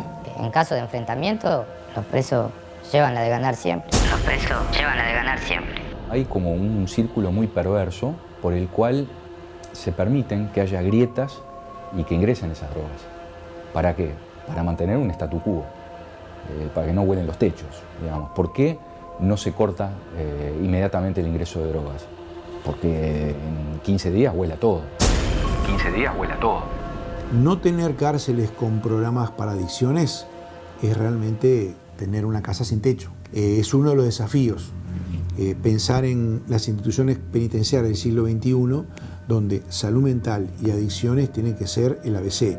En 2016 se inauguró en el Concar un supermercado cuyas ganancias son destinadas a la Asociación de Familiares de Víctimas de la Delincuencia. El emprendimiento generó puestos de trabajo y algunos reclusos pueden acceder a comprar productos mediante una tarjeta a la que se le carga dinero. Pero también se presta a que muchas cosas prohibidas entren y salgan de la cárcel sin ningún tipo de control. Lo que pasó hace poco tiempo atrás en el súper fue que descubrieron que estaban que tenían droga. Los camiones que ingresan, ejemplo, al supermercado, digo que son camiones que traen mucha mercadería que difícilmente los controlen. Se supone que tendría que haber un control, pero no lo hay. O sea, si te entra un camión de yerba, mentira que vas a abrir paquete por paquete a ver si te viene un arma dentro del paquete de yerba, ¿no? Y el camión de yerba no te entra por un escáner, o sea, no hay un control debidamente dentro del supermercado, el cual es manejado por presos, ¿no? Y algo similar pasa en el polo tecnológico del CONCAR, un lugar en donde trabajan cientos de reclusos repartidos en distintas empresas. Bueno, ese polo en realidad es como una fachada o muchas cosas. Por ejemplo, entran los camiones a proveer, salen, pero los controles también a la vez son mínimos. Ingresan a diario muchos camiones. Igualmente que no hay un control de la arena que entra, del pedregullo que entra, de la porla que entra. Hay un revisamiento ocular del policía, pero no sabemos qué va en el medio. Y el polo para mí es un fraude total. Pero la falta de personal no solo afecta el control de lo que ingresa a las El cárceles. sindicato lo viene denunciando hace años, ¿verdad? De la falta de personal, pero últimamente se ha visto brutalmente, o sea, es algo, no se puede mencionar. Tenemos la cárcel de Las Rosas, quedan 2 policías para 600 presos. Si se lastima un recluso, como ha pasado que se apuñalan, ya uno de los funcionarios ya tiene que ir acompañando al sanatorio y hacerle custodia, que llegado a pasar de que es un funcionario para toda la cárcel. Punta de Rieles, en unidad 6, hay 3 policías en la noche y a veces quedan 2 y a veces hasta 1. En el CONCAR, que estamos hablando de que, no sé, habrá unos 4.000, 4.200 presos en total. Si llegan a 50 los policías, mucho. Estamos hablando de que para un módulo de 600 hay 2 policías. Nos pasó que había un policía solo y le tenía que dar la llave principal del módulo a un preso de confianza que abriera cada vez que necesitaba apoyo. En el día vos sacás liberados, sacás a médicos, sacás para tomar medicación, sacás a estudios, sacás a trabajo, sacás a conducciones, sacás para que limpie, sacás atendés para la visita. O sea, el policía es multifuncional, hace el trabajo de 8 o 9, lo hace uno. En la noche que se van a poner a controlar. Y si le bajan la llave, apagan la luz en un cortocircuito, apagan todas las luces, y es imposible actuar. ¿Y qué pasa si pasa algo, se pelean 2 presos o lo que sea del otro lado? ¿El policía está solo ahí? Y eso hay que esperar hasta el otro día. No se entra, no se trabaja, salvo que hace un motín, si no, no se entra. ¿Y si hay un herido, tampoco se lo lleva a la enfermería? Si hay un herido hay que ver dependiendo de la gravedad, porque un solo funcionario no va a ingresar. Eso es descartado. De que en un grupo de choque son 5 para contener 1000 en caso de un motín. El día que los presos quieran, toman las cárceles. El día que los presos quieran, toman las cárceles. Y después del abuso que reciben, la verdad. De policía haciendo 18 horas, descansando 6, que no descansa a las 6, descansa 3, 4, y va y hace 12 horas más de largo. Yo diría que hay que separar aquí dos cuestiones, ¿no? El azul y el celeste. El azul de los policías y el celeste de los operadores penitenciarios. Cuando yo digo que se desmanteló el sistema de seguridad, estoy refiriendo a los azules, es decir, a los policías en funciones penitenciarias, que cada vez son menos, tienen menos apoyo y están en una situación de, yo diría, de acoso permanente, de insulto, de agresión, en algunos casos de humillación, de amenaza, lo cual es inadmisible e insostenible en el corto y mediano plazo. Si ustedes se portan mal, nosotros lo vamos a portar peor mañana. Ya estamos jugados, 45 años tenemos que hacer. Por otro lado están los operadores penitenciarios, una apuesta que en principio es correcta, es decir, personal civil especializado que debería estar cumpliendo la tarea sustancial, es decir, las acciones vinculadas con el tratamiento penitenciario. ¿Cuál es el problema? El problema es de concepto. El modelo penitenciario actual confunde la función del operador penitenciario, el celeste, con la tarea del policía. ¿Un operador puede estar 8 horas mirando una consola? Sí, esa es la tarea, ¿no? Que de rehabilitación no tiene nada. No, porque no hay personal. Acá se confunde todo y se le está pidiendo a los operadores penitenciarios civiles que realicen la tarea de seguridad que es propia del cuerpo de seguridad penitenciaria. Entonces se está confundiendo todo. Estaríamos 3 veces abajo del número real que necesitamos. Y necesitaríamos arriba de los 4.500 operadores para llevar un trabajo real de lo que es la rehabilitación, poder hacer el acompañamiento necesario con las personas privadas de libertad.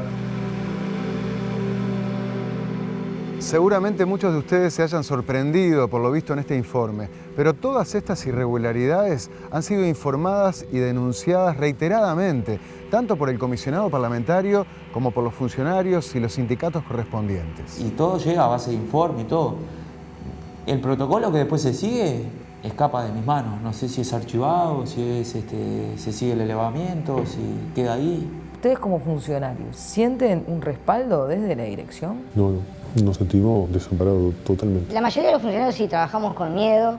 El subdirector Chávez sabe perfectamente lo que pasa y nunca nos da apoyo. Si la cabeza no anda bien y no está clara y no da las pautas, entonces es probable que de ahí para abajo sea todo un caos. Yo he visto mucha improvisación en los últimos años. He visto jerarcas penitenciarios que no tenían ni la formación, ni la capacidad, ni el mando, y que confunden además conceptos que son elementales. Tenemos que pensar que las medidas no son solamente policiales, que no son solamente reforzar la seguridad, porque la seguridad se trata de otra cosa. La seguridad se trata de afiliar a las personas a rutinas no violentas y que esas personas autónomamente rompan con esa rutina. La lógica según la cual que los presos se arreglen entre ellos tiene varios puntos débiles. El primero, la cárcel puede ser para cualquiera. Cualquiera puede llegar a la cárcel, aunque sea por una fatalidad de un accidente de tránsito. Segundo, la cárcel, aunque tú no vayas, llega a tu vida, influye aquí y ahora a través de los liberados. Es como le digo, el bienestar del recluso es el bienestar del policía de un lado a otro en la cárcel. Si usted tiene un preso que por lo menos en la celda tiene agua y luz y un colchón para dormir, no tiene un preso golpeando 24 horas, cortándose, insultando. Tenemos que ver cómo todos los ministerios se involucran con esto, tenemos que ver cómo se privilegian los derechos laborales de las personas privadas de libertad y también de los trabajadores del encierro, cómo entran todas las otras políticas. Porque si nosotros lo que hacemos es, dejamos esta isla, esta cárcel lejos de la vista de todos, pero lejos también de la vista política, tenemos un problema. Creo que hay mucho para avanzar en lo que es si bien tenemos una muy buena relación institucional con el Instituto Nacional de Rehabilitación y con el Ministerio del Interior, creo que falta avanzar en la construcción interinstitucional, o sea, responder a algunos informes, aclarar por qué se está de acuerdo, por qué no, contestar nuestras recomendaciones, explicitar los desacuerdos. No tiene nada de malo estar en desacuerdo, son perspectivas diferentes. Nuestras recomendaciones no son mandatorias, no son obligatorias. O sea que yo creo que allí te diría que me gustaría que hubiera mayor respuesta a las recomendaciones, sí. Me gustaría que hubiera mayor respuesta a las recomendaciones, sí. Tengo la sensación en este momento que como se le quitó la prioridad al sistema carcelario, las recomendaciones del comisionado parlamentario no están siendo debidamente atendidas. Y eso que tienen una muy buena fundamentación. Sí, el módulo 8, el módulo 10, el módulo 11 del CONCAR tienen carencias muy importantes, el Penal de Libertad también y Canelones también. Son lugares que no deberían existir en las condiciones que tienen ahora. Lamentablemente no ha habido mejoras en el módulo 8, hubo mejoras en el módulo 10 muy importantes, muy destacables, que después se enlentecieron y se han congelado ahora, y en el módulo 11 hubo mejoras que después se retrotrajeron, volvió todo para atrás. Hoy en estos días hemos tenido episodios de violencia muy graves en los tres módulos. ¿Podés llorar ahí adentro? Yo lloraba todos los días. Todos los días lloraba, me acostaba y lloraba. No me creo menos que nadie llorando. Prefiero desahogarme antes de andar lastimando ahí adentro de la celda. ¿Pensaste qué ibas a hacer cuando salieras? Todos los días pensaba. Me quedaban 26 días por irme cumplir y estaba pensando todos los días mi libertad. Ir a buscar a mi hija y a mi mujer. Y ahora sí no quiero volver ni a pedo. No quiero volver. Tengo una familia hermosa afuera. Yo de acá puedo salir, no estoy en un cajón. Y así, ¿no? Hoy en día estoy afuera con K. Bueno, loco, mucha suerte entonces y esperemos que puedas cumplir con eso. Y así va a ser. Vamos arriba.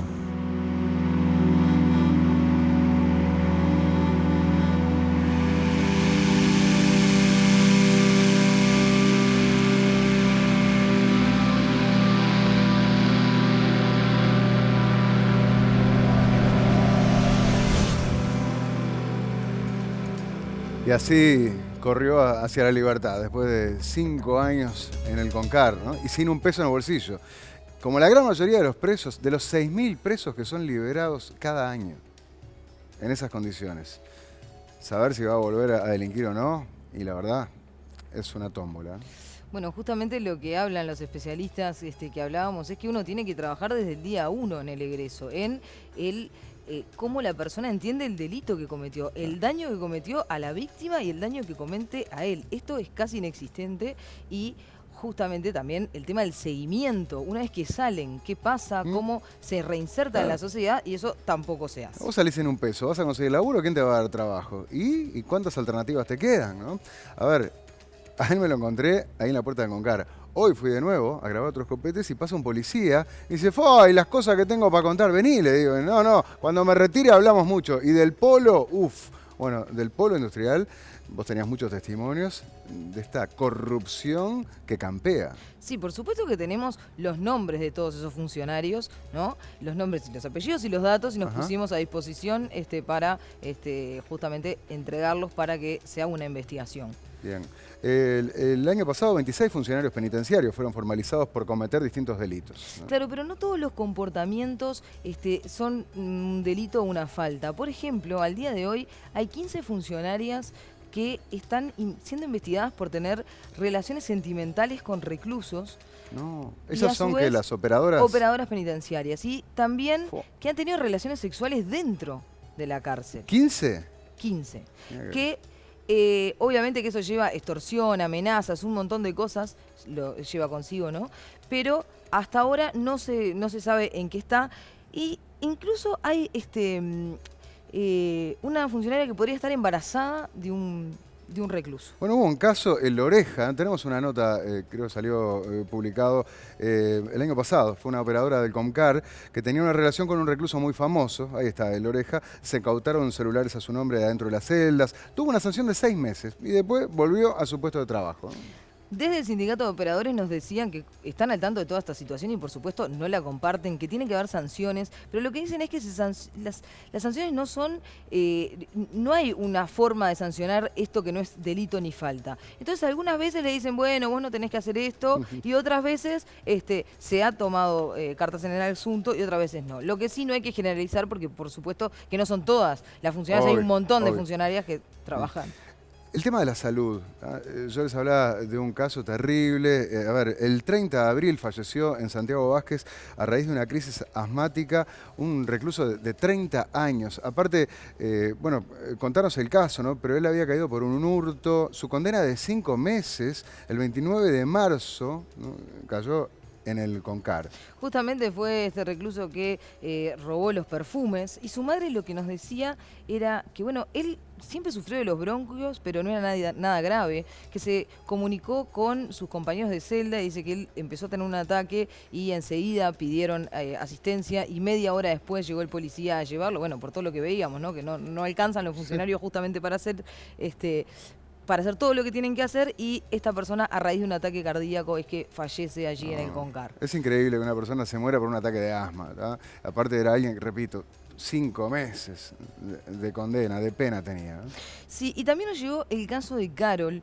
Carol es una mujer privada de libertad que tiene 38 años y que tiene cáncer de mama. Además tiene metástasis ósea y hepática y usa morfina una vez al día. En ese estado, ella estaba recluida y bueno, fue a la policlínica, y en la policlínica ella había hecho un descargo por Facebook y una enfermera le dijo que no le iba a atender por el que se había puesto en contra en Facebook. Y bueno, nosotros la hostigó, le dijo incluso, si no tomás la medicación mejor, así te morís más rápido, le dijo la funcionaria. En la cárcel de mujeres.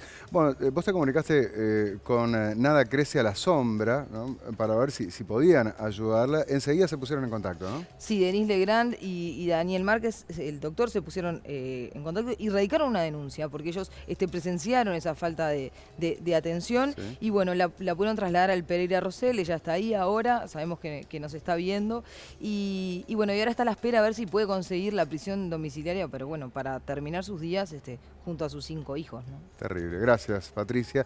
Y las perspectivas son negras, ¿no? Cuando uno ve esta realidad, y justamente vamos a centrarnos en eso, hablando de perspectivas. Estamos en año electoral, y ¿qué es lo que proponen los distintos precandidatos de cara a esto? Fernanda. Sí, hay bastantes coincidencias en algunos de los precandidatos de diferentes partidos.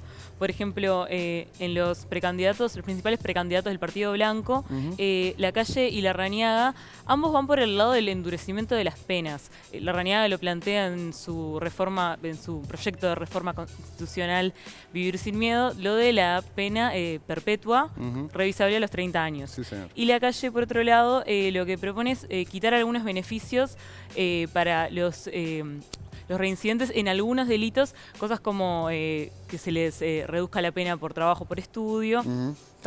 Y con respecto al Instituto Nacional de Rehabilitación, el INR, Larrañaga propone que salga de la órbita del Ministerio del Interior, ¿verdad? Sí, que sea un organismo descentralizado. Y también propone Larrañaga que sean cárceles más pequeñas para que no se mezclen los más rehabilitables con los menos rehabilitables. Sí. Y la calle hace énfasis en que se concentren en la educación, en la formación, en toda la parte sanitaria dentro de las cárceles. O sea que eso de las cárceles chicas es un ABC. Sin embargo, la cárcel modelo, como le llama el gobierno, a la de Punta de Rieles, que es nueva, es gigante. O sea, va contra lo que todos los manuales indican y por suerte los precandidatos lo están señalando. ¿Sartori qué dice el amigo? Sartori es tal vez el candidato con la idea más distinta al resto, y él propone vender las cárceles que hay ahora, vender los terrenos, que dice que valen mucho, y hacer 4 cárceles modelo en el interior, en el campo, para que los presos trabajen y se rehabiliten ahí. Bueno, vamos a ver ahora los principales precandidatos del Frente Amplio, cuáles son sus ideas. Sí, en los casos de Daniel Martínez y Carolina Cose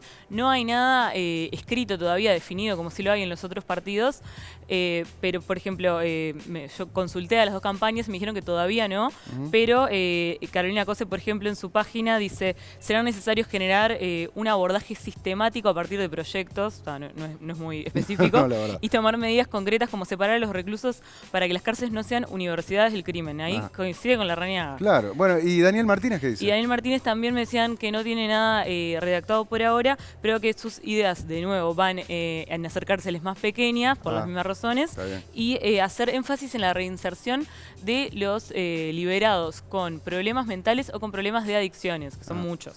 Los colorados, por su parte, ¿qué es lo que están proponiendo? Bueno, la campaña de Sanguinetti tiene ya una batería de medidas ya redactada y que bastante va por la parte de reforzar la autoridad de los guardias o del Estado dentro de las cárceles, de reforzarla con legislación, con capacitación, con fondos. Y a su vez coinciden con Larrañaga en eso de separar al Instituto Nacional de Rehabilitación del Ministerio del Interior. También sería descentralizado. Bien. Y ellos proponen trabajo obligatorio para los reclusos. Ellos lo distinguen de trabajo forzado, pero hay un debate ahí. Obligatorio. Mucha gente seguramente esté de acuerdo con eso de hacerlos trabajar, por los mensajes que llegan. Y Talvi, Ernesto Talvi. Y Ernesto Talvi también va un poco por ese lado, porque dijo en un evento que arrancó aplausos: los presos a laburar. Y él lo que quiere es imitar el modelo sueco, que en las cárceles que tienen trabajo, pero también de tarde tienen oficios, se levantan temprano, tienen que limpiar el cuarto, la celda. Y bueno, y según él, en ese modelo se rehabilitan 93 de cada 100, un montón. Y bueno, todas estas cosas son muy positivas. Uno advierte que parece estar más presente en la agenda, pero también advierte que la gente no quiere saber de nada con invertir en los presos. Bicho, ¿vamos con alguno de los mensajes que han estado llegando? Sí, tenemos un mensaje de Gustavo que dice: excelente la realidad del sistema carcelario. Hay que conocerla, hay que hacerla conocer para poder modificarla en el futuro. Si no, la gente ni se imagina lo que pasa. Bueno, bien, hasta acá hemos llegado con el informe y les quiero decir que estudiar, formar, capacitar y trabajar en salud... A ver, ¿de qué estaré hablando? De un instituto, de una escuela. Bueno, sí, correcto. Sí. De la institución líder en educación en salud, Escuela Nacional de Enfermería. Cuenta con centros en Montevideo, 33, La Valleja, Durazno, Río Negro, Rivera. La N tiene inscripciones abiertas hasta fines de mayo. Enfermería, registros médicos, farmacia hospitalaria, servicio, cocina hospitalaria y otros. Es tu oportunidad de ingresar al mercado laboral de la salud por la puerta más grande, la puerta de la Escuela Nacional de Enfermería. Si tu vocación es la salud, pero tu agenda es complicada, en Escuela Nacional de Enfermería contamos con horarios de estudio a medida. 108 docentes de prestigio dictan los cursos de enfermería, farmacia, registros médicos y servicio y cocina hospitalaria. Escuela Nacional de Enfermería, la llave de ingreso al sector laboral de la salud. Informes 0800 18 18.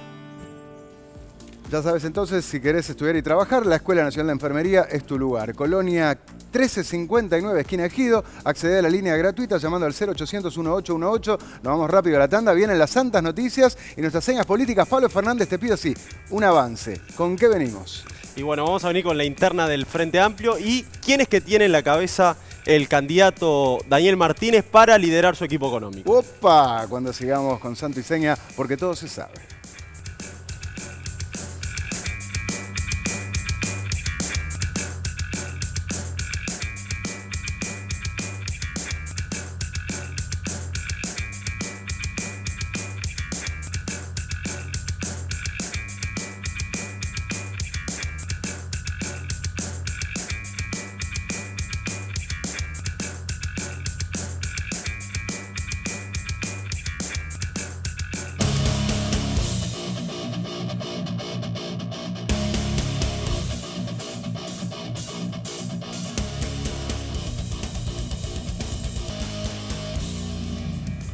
Señores, último tramo de este Santo y Seña. Estoy viendo de los muchísimos mensajes que llegaron. Recomiendo que los que no hayan visto el programa Santo y Seña de hoy lo busquen y lo vean, dice Dick. Y otro dice, no sé si estoy viendo Santo y Seña o un adelanto del Marginal 3. Claro, ¿no? Por todo lo de las cárceles. Les quiero mandar un saludo a la tienda del espía, que nos asesoran todo el tema cámaras ocultas. Entren a www.latiendadelespía.com.uy y ahora vamos a espiar nuestras santas noticias. Bienvenidos a estas futboleras, politiqueras, protestonas, violentas y santas noticias. Santos desaparecidos, malditas impunidades. Nuevamente el lunes, como cada año, la Marcha del Silencio volvió, con su ruido sordo, a recordarnos las heridas todavía abiertas en materia de derechos humanos y dictadura. Y esta semana el comandante en jefe del ejército, tratando de enmendar la plana de sus infelices declaraciones, fue más claro al explicar su rol y el del ejército en estos temas. Rechazamos enfáticamente los excesos y desvíos del pasado y no estamos al servicio de ocultarlos ni de justificarlos. Asumimos el compromiso de hacer todo lo que esté al alcance de este comandante para darle mayor claridad a la historia y para dar respuesta, en primer lugar, a quienes continúan buscando a sus seres queridos. ¡Santos ferrocarriles!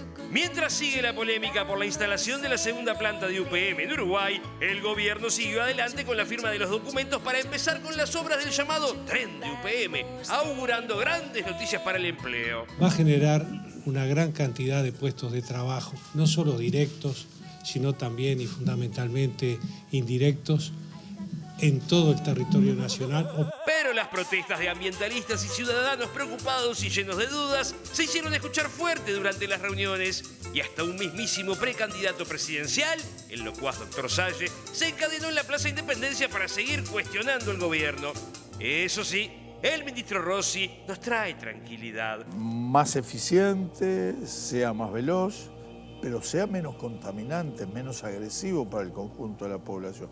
Al tiempo que nos recuerda que no le gusta que le protesten ni que lo interrumpan. No, señor. Pero no puedo ni justificar, ni dejar de hacer lo que tengo que hacer, porque hay gente que agrede, que insulta, que interrumpe, o que haciendo una especie de sainete como la que se vio ayer de tarde frente a la Torre Ejecutiva. Y si de conflictos se trata, hoy tuvimos paro general parcial del PIT-CNT por la huida de Petrobras de Uruguay, que está anulando a Montevideo Gas con los consiguientes despidos y sanciones a trabajadores, mientras sigue adelante, después de más de 3 semanas, la huelga de hambre, compañera. ¡Santa carrera electoral! Parados en los pedales, todos los precandidatos siguen en el pelotón, preocupados por los numeritos de las encuestas, ¡ay! Y haciendo actos hasta debajo de un árbol. Entre los blancos, más allá del ascenso de Sartori en las encuestas, el guapo sigue pensando que el candidato blanco será el guapo. Yo tengo una encuesta. Tengo la encuesta del último domingo de junio. Y esa encuesta dice que voy a ser el candidato único a la presidencia por el Partido Nacional. Y atento a la jugada, la Calle Junior aprovechó para pegarle a Martínez y al frente por el tema impuestos. Ah, sí. Hoy, Daniel Martínez no descarta que haya lugar para más impuestos. Me alegro en serio, de corazón, que alguien haya dicho las cosas y no le haya sacado la cola a la jeringa. Me alegro. No esperaba otra cosa del candidato Daniel Martínez. También le di una cosa, no esperaba tampoco otra cosa al Frente Amplio que más aumento de impuestos y más aumento de tarifas. Aunque ahora el pelado dice que no dijo lo que la Calle dijo, que dijo. Pero bueno, hablando de Martínez, el exintendente y los otros 3 precandidatos del Frente se mostraron juntitos en un acto en Melo, donde cada uno puso un palito para la leña preelectoral. Desafío que otro partido haga lo que hace el Frente Amplio. 4 candidatos, un programa. Yo estoy orgullosa de nuestro gobierno y de nuestra bancada frente amplista. Pusimos a Uruguay con los mejores servicios de Internet. La necesidad de seguir luchando para el reparto social. Los convencidos y los desencantados. Con todos ellos tenemos que ir a hablar. Maldita violencia de cada día. Esta semana tuvimos un intenso repertorio de delitos violentos, como es usual. 6 homicidios en 48 horas, rapiñas y robos para todos los disgustos, es lo que ya es moneda corriente de cada semana. Hasta una señora que trabajaba en su pizzería fue asesinada durante una rapiña, y con una ciudad de San Carlos cada vez más convertida en escenario de una sangrienta guerra narco.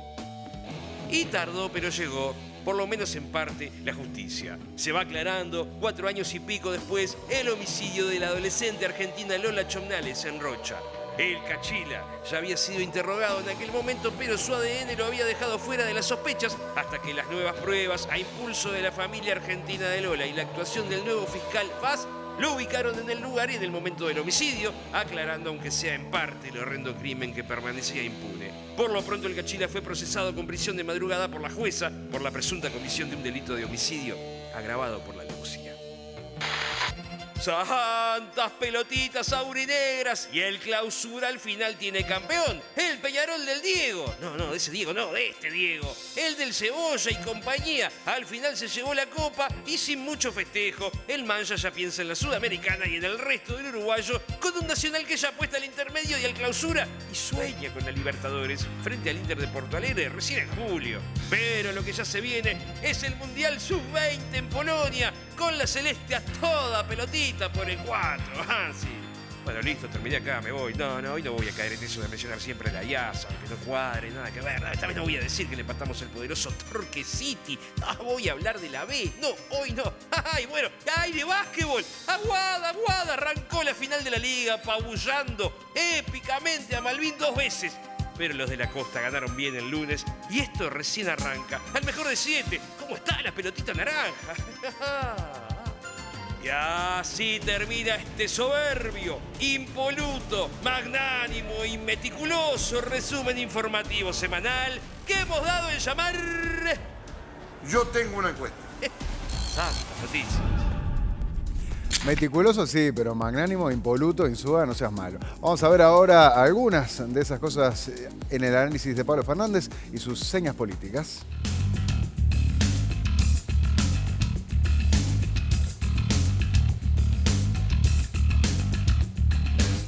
Pablo, buenas noches, ¿cómo te va? Feliz.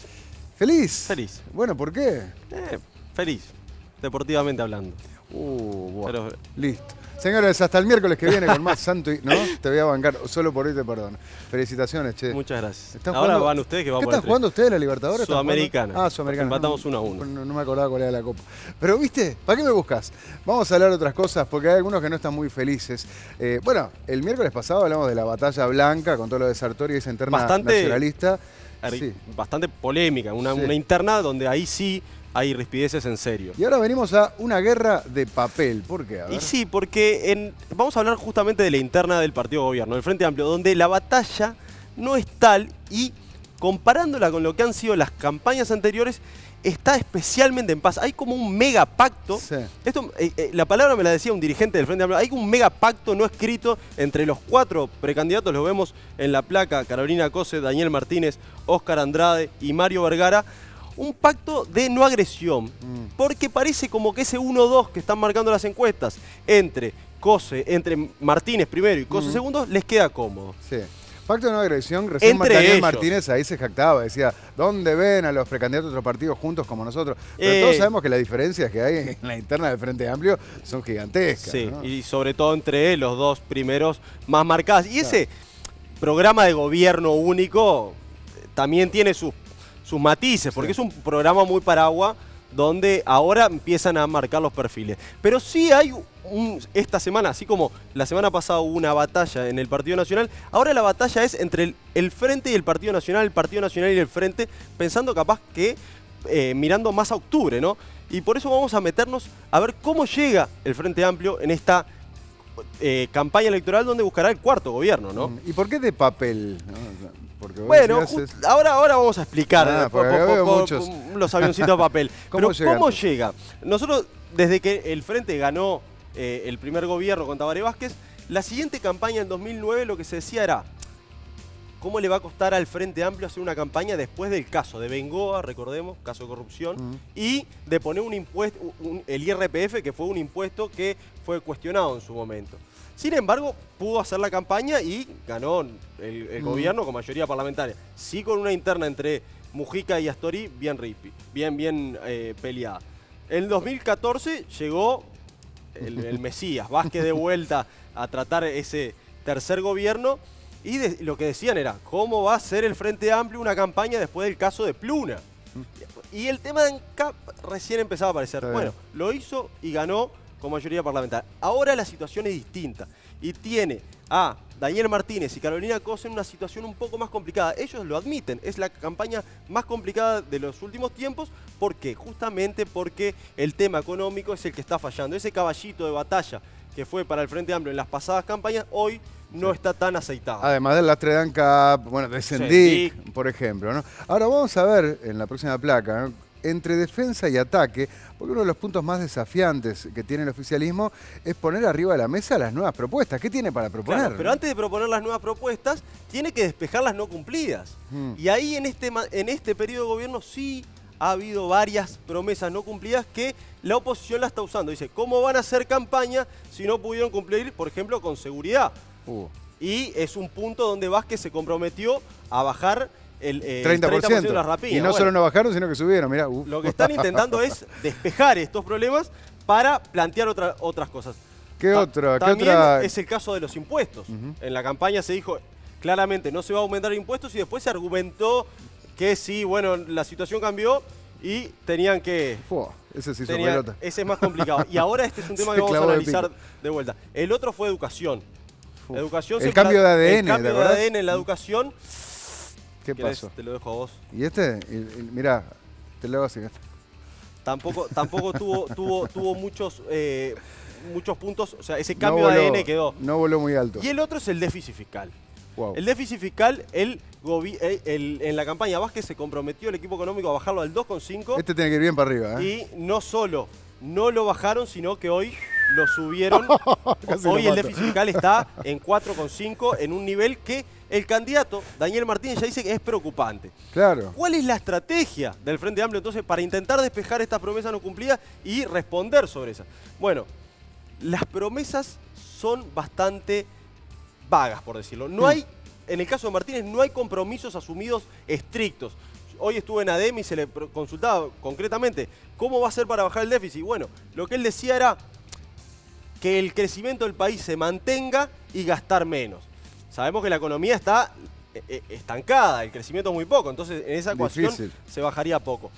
Él, en tema de los impuestos, él dijo, bueno, no se pretende aumentar los impuestos a nivel general, pero sí estudiar la posibilidad de analizar aumentos en impuestos concretos por sectores. Tampoco se anima a decir los cuáles. Y en el caso del déficit, no tiene un número, no se quiere comprometer. Lo que dice, ya me quemé con leche en la campaña por la Intendencia cuando prometí no aumentar los boletos y se lo sacó de contexto y terminé como que no.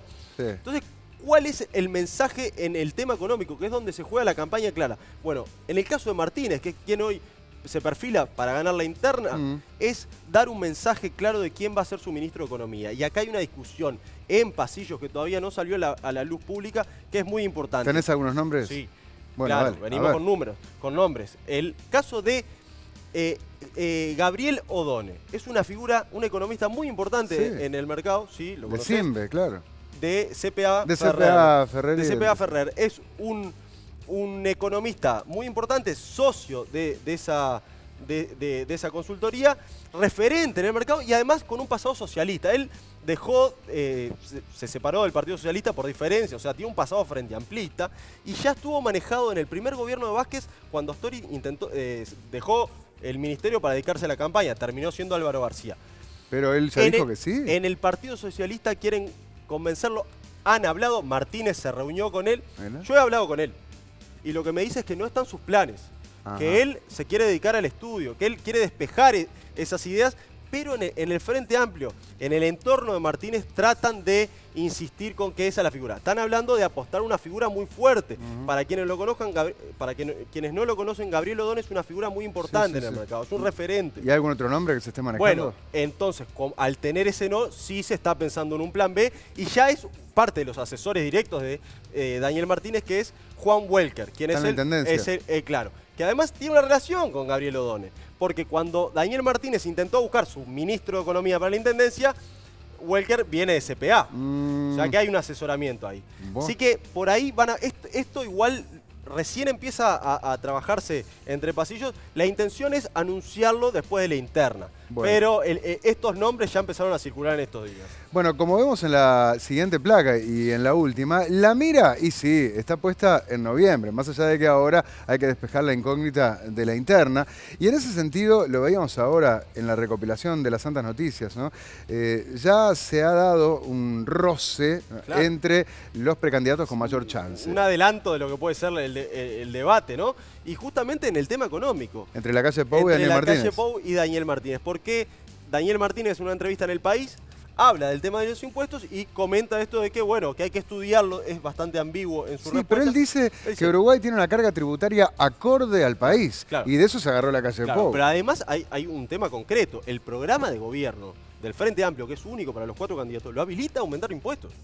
Y además su partido, el Partido Socialista, que tuvo elecciones en los últimos tiempos, hizo un cambio, digámoslo, a la izquierda, porque ganó el ala ortodoxa, que plantea en su base aumentar impuestos para mejorar la distribución de la riqueza. Entonces, este tema va a estar en campaña y es la guerra que están teniendo, la guerra entre comillas, el debate entre el oficialismo y la oposición por el tema económico, el tema del bolsillo, ese tema que resuelve elecciones. Sí, donde ahí intervino Danilo Astori, de hecho, en las últimas horas, criticando a la oposición por decir, ¿cómo la calle dice que va a ahorrar 900 millones? Talvi dice que va a ahorrar 1.000 millones. Claro, ¿no? y Talvi salió a responderle de una forma muy fuerte. Hoy, ¿no? Sí, Astori hace politiquería barata para saber, pero sabe que hay que bajar el gasto público, o sea, acá hay un ataque a la persona directa. Politiquería barata. Politiquería barata. Es que para los políticos eso es un insulto a la madre. O sea, sí, claro. Digamos que Astori de Frente Amplio dicen, ustedes, oposición, hablan de bajar esta plata y porque no tienen experiencia de gobierno, no saben de lo que están hablando, ¿no? Y del otro lado le dicen, no, vos porque despilfarraste a lo loco. Y además no demoró a Azucena Arbeleche,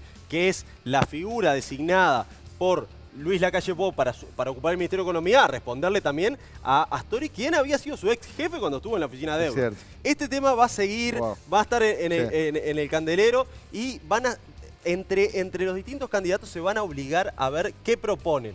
Lo que estamos viendo es que desde el Frente Amplio hay cautela en las propuestas porque justamente en la pasada campaña se prometieron algunas cosas que no alcanzaron a cumplirlas. No hay mucha cautela en la oposición. No hay mucha cautela donde se ven con una oportunidad real de ganar esa elección y va a ser una elección, como dicen los politólogos, abierta porque realmente las encuestas así lo están marcando. Gracias, Pablo. Hasta la próxima. Y bueno, nos vamos con los saludos habituales porque el miércoles pasado no tuvimos tiempo. Así que empezamos por vos, Fernanda. Dale. Yo le mando saludos a Norberto Policar, a Luis Gil y a Nicole Kugelmas. Bueno, ¿vos, Bicho? Yo le mando un saludo grande a los jóvenes del hogar Ituzaingó que nos miran. Un abrazo para ellos. ¿Nos están mirando en serio? Sí. Bueno, muy bien. Yo le quiero mandar un saludo a Eloísa Font, porque recién graduada como licenciada en comunicación. Muy bien, así que Eloísa, felicitaciones. Por lo menos ya licenciada, yo no soy. Yo tampoco. Yo tampoco. Buenísimo. Pero yo este año. ¿Este año sí? Sí, sí. Bueno, quiero ver no me venga con el tema del título después, tenemos que mostrarlo. Bueno, y nos despedimos. Será hasta el miércoles que viene con más Santo y Seña porque todo se sabe. Que pasen bien. Chau, chau.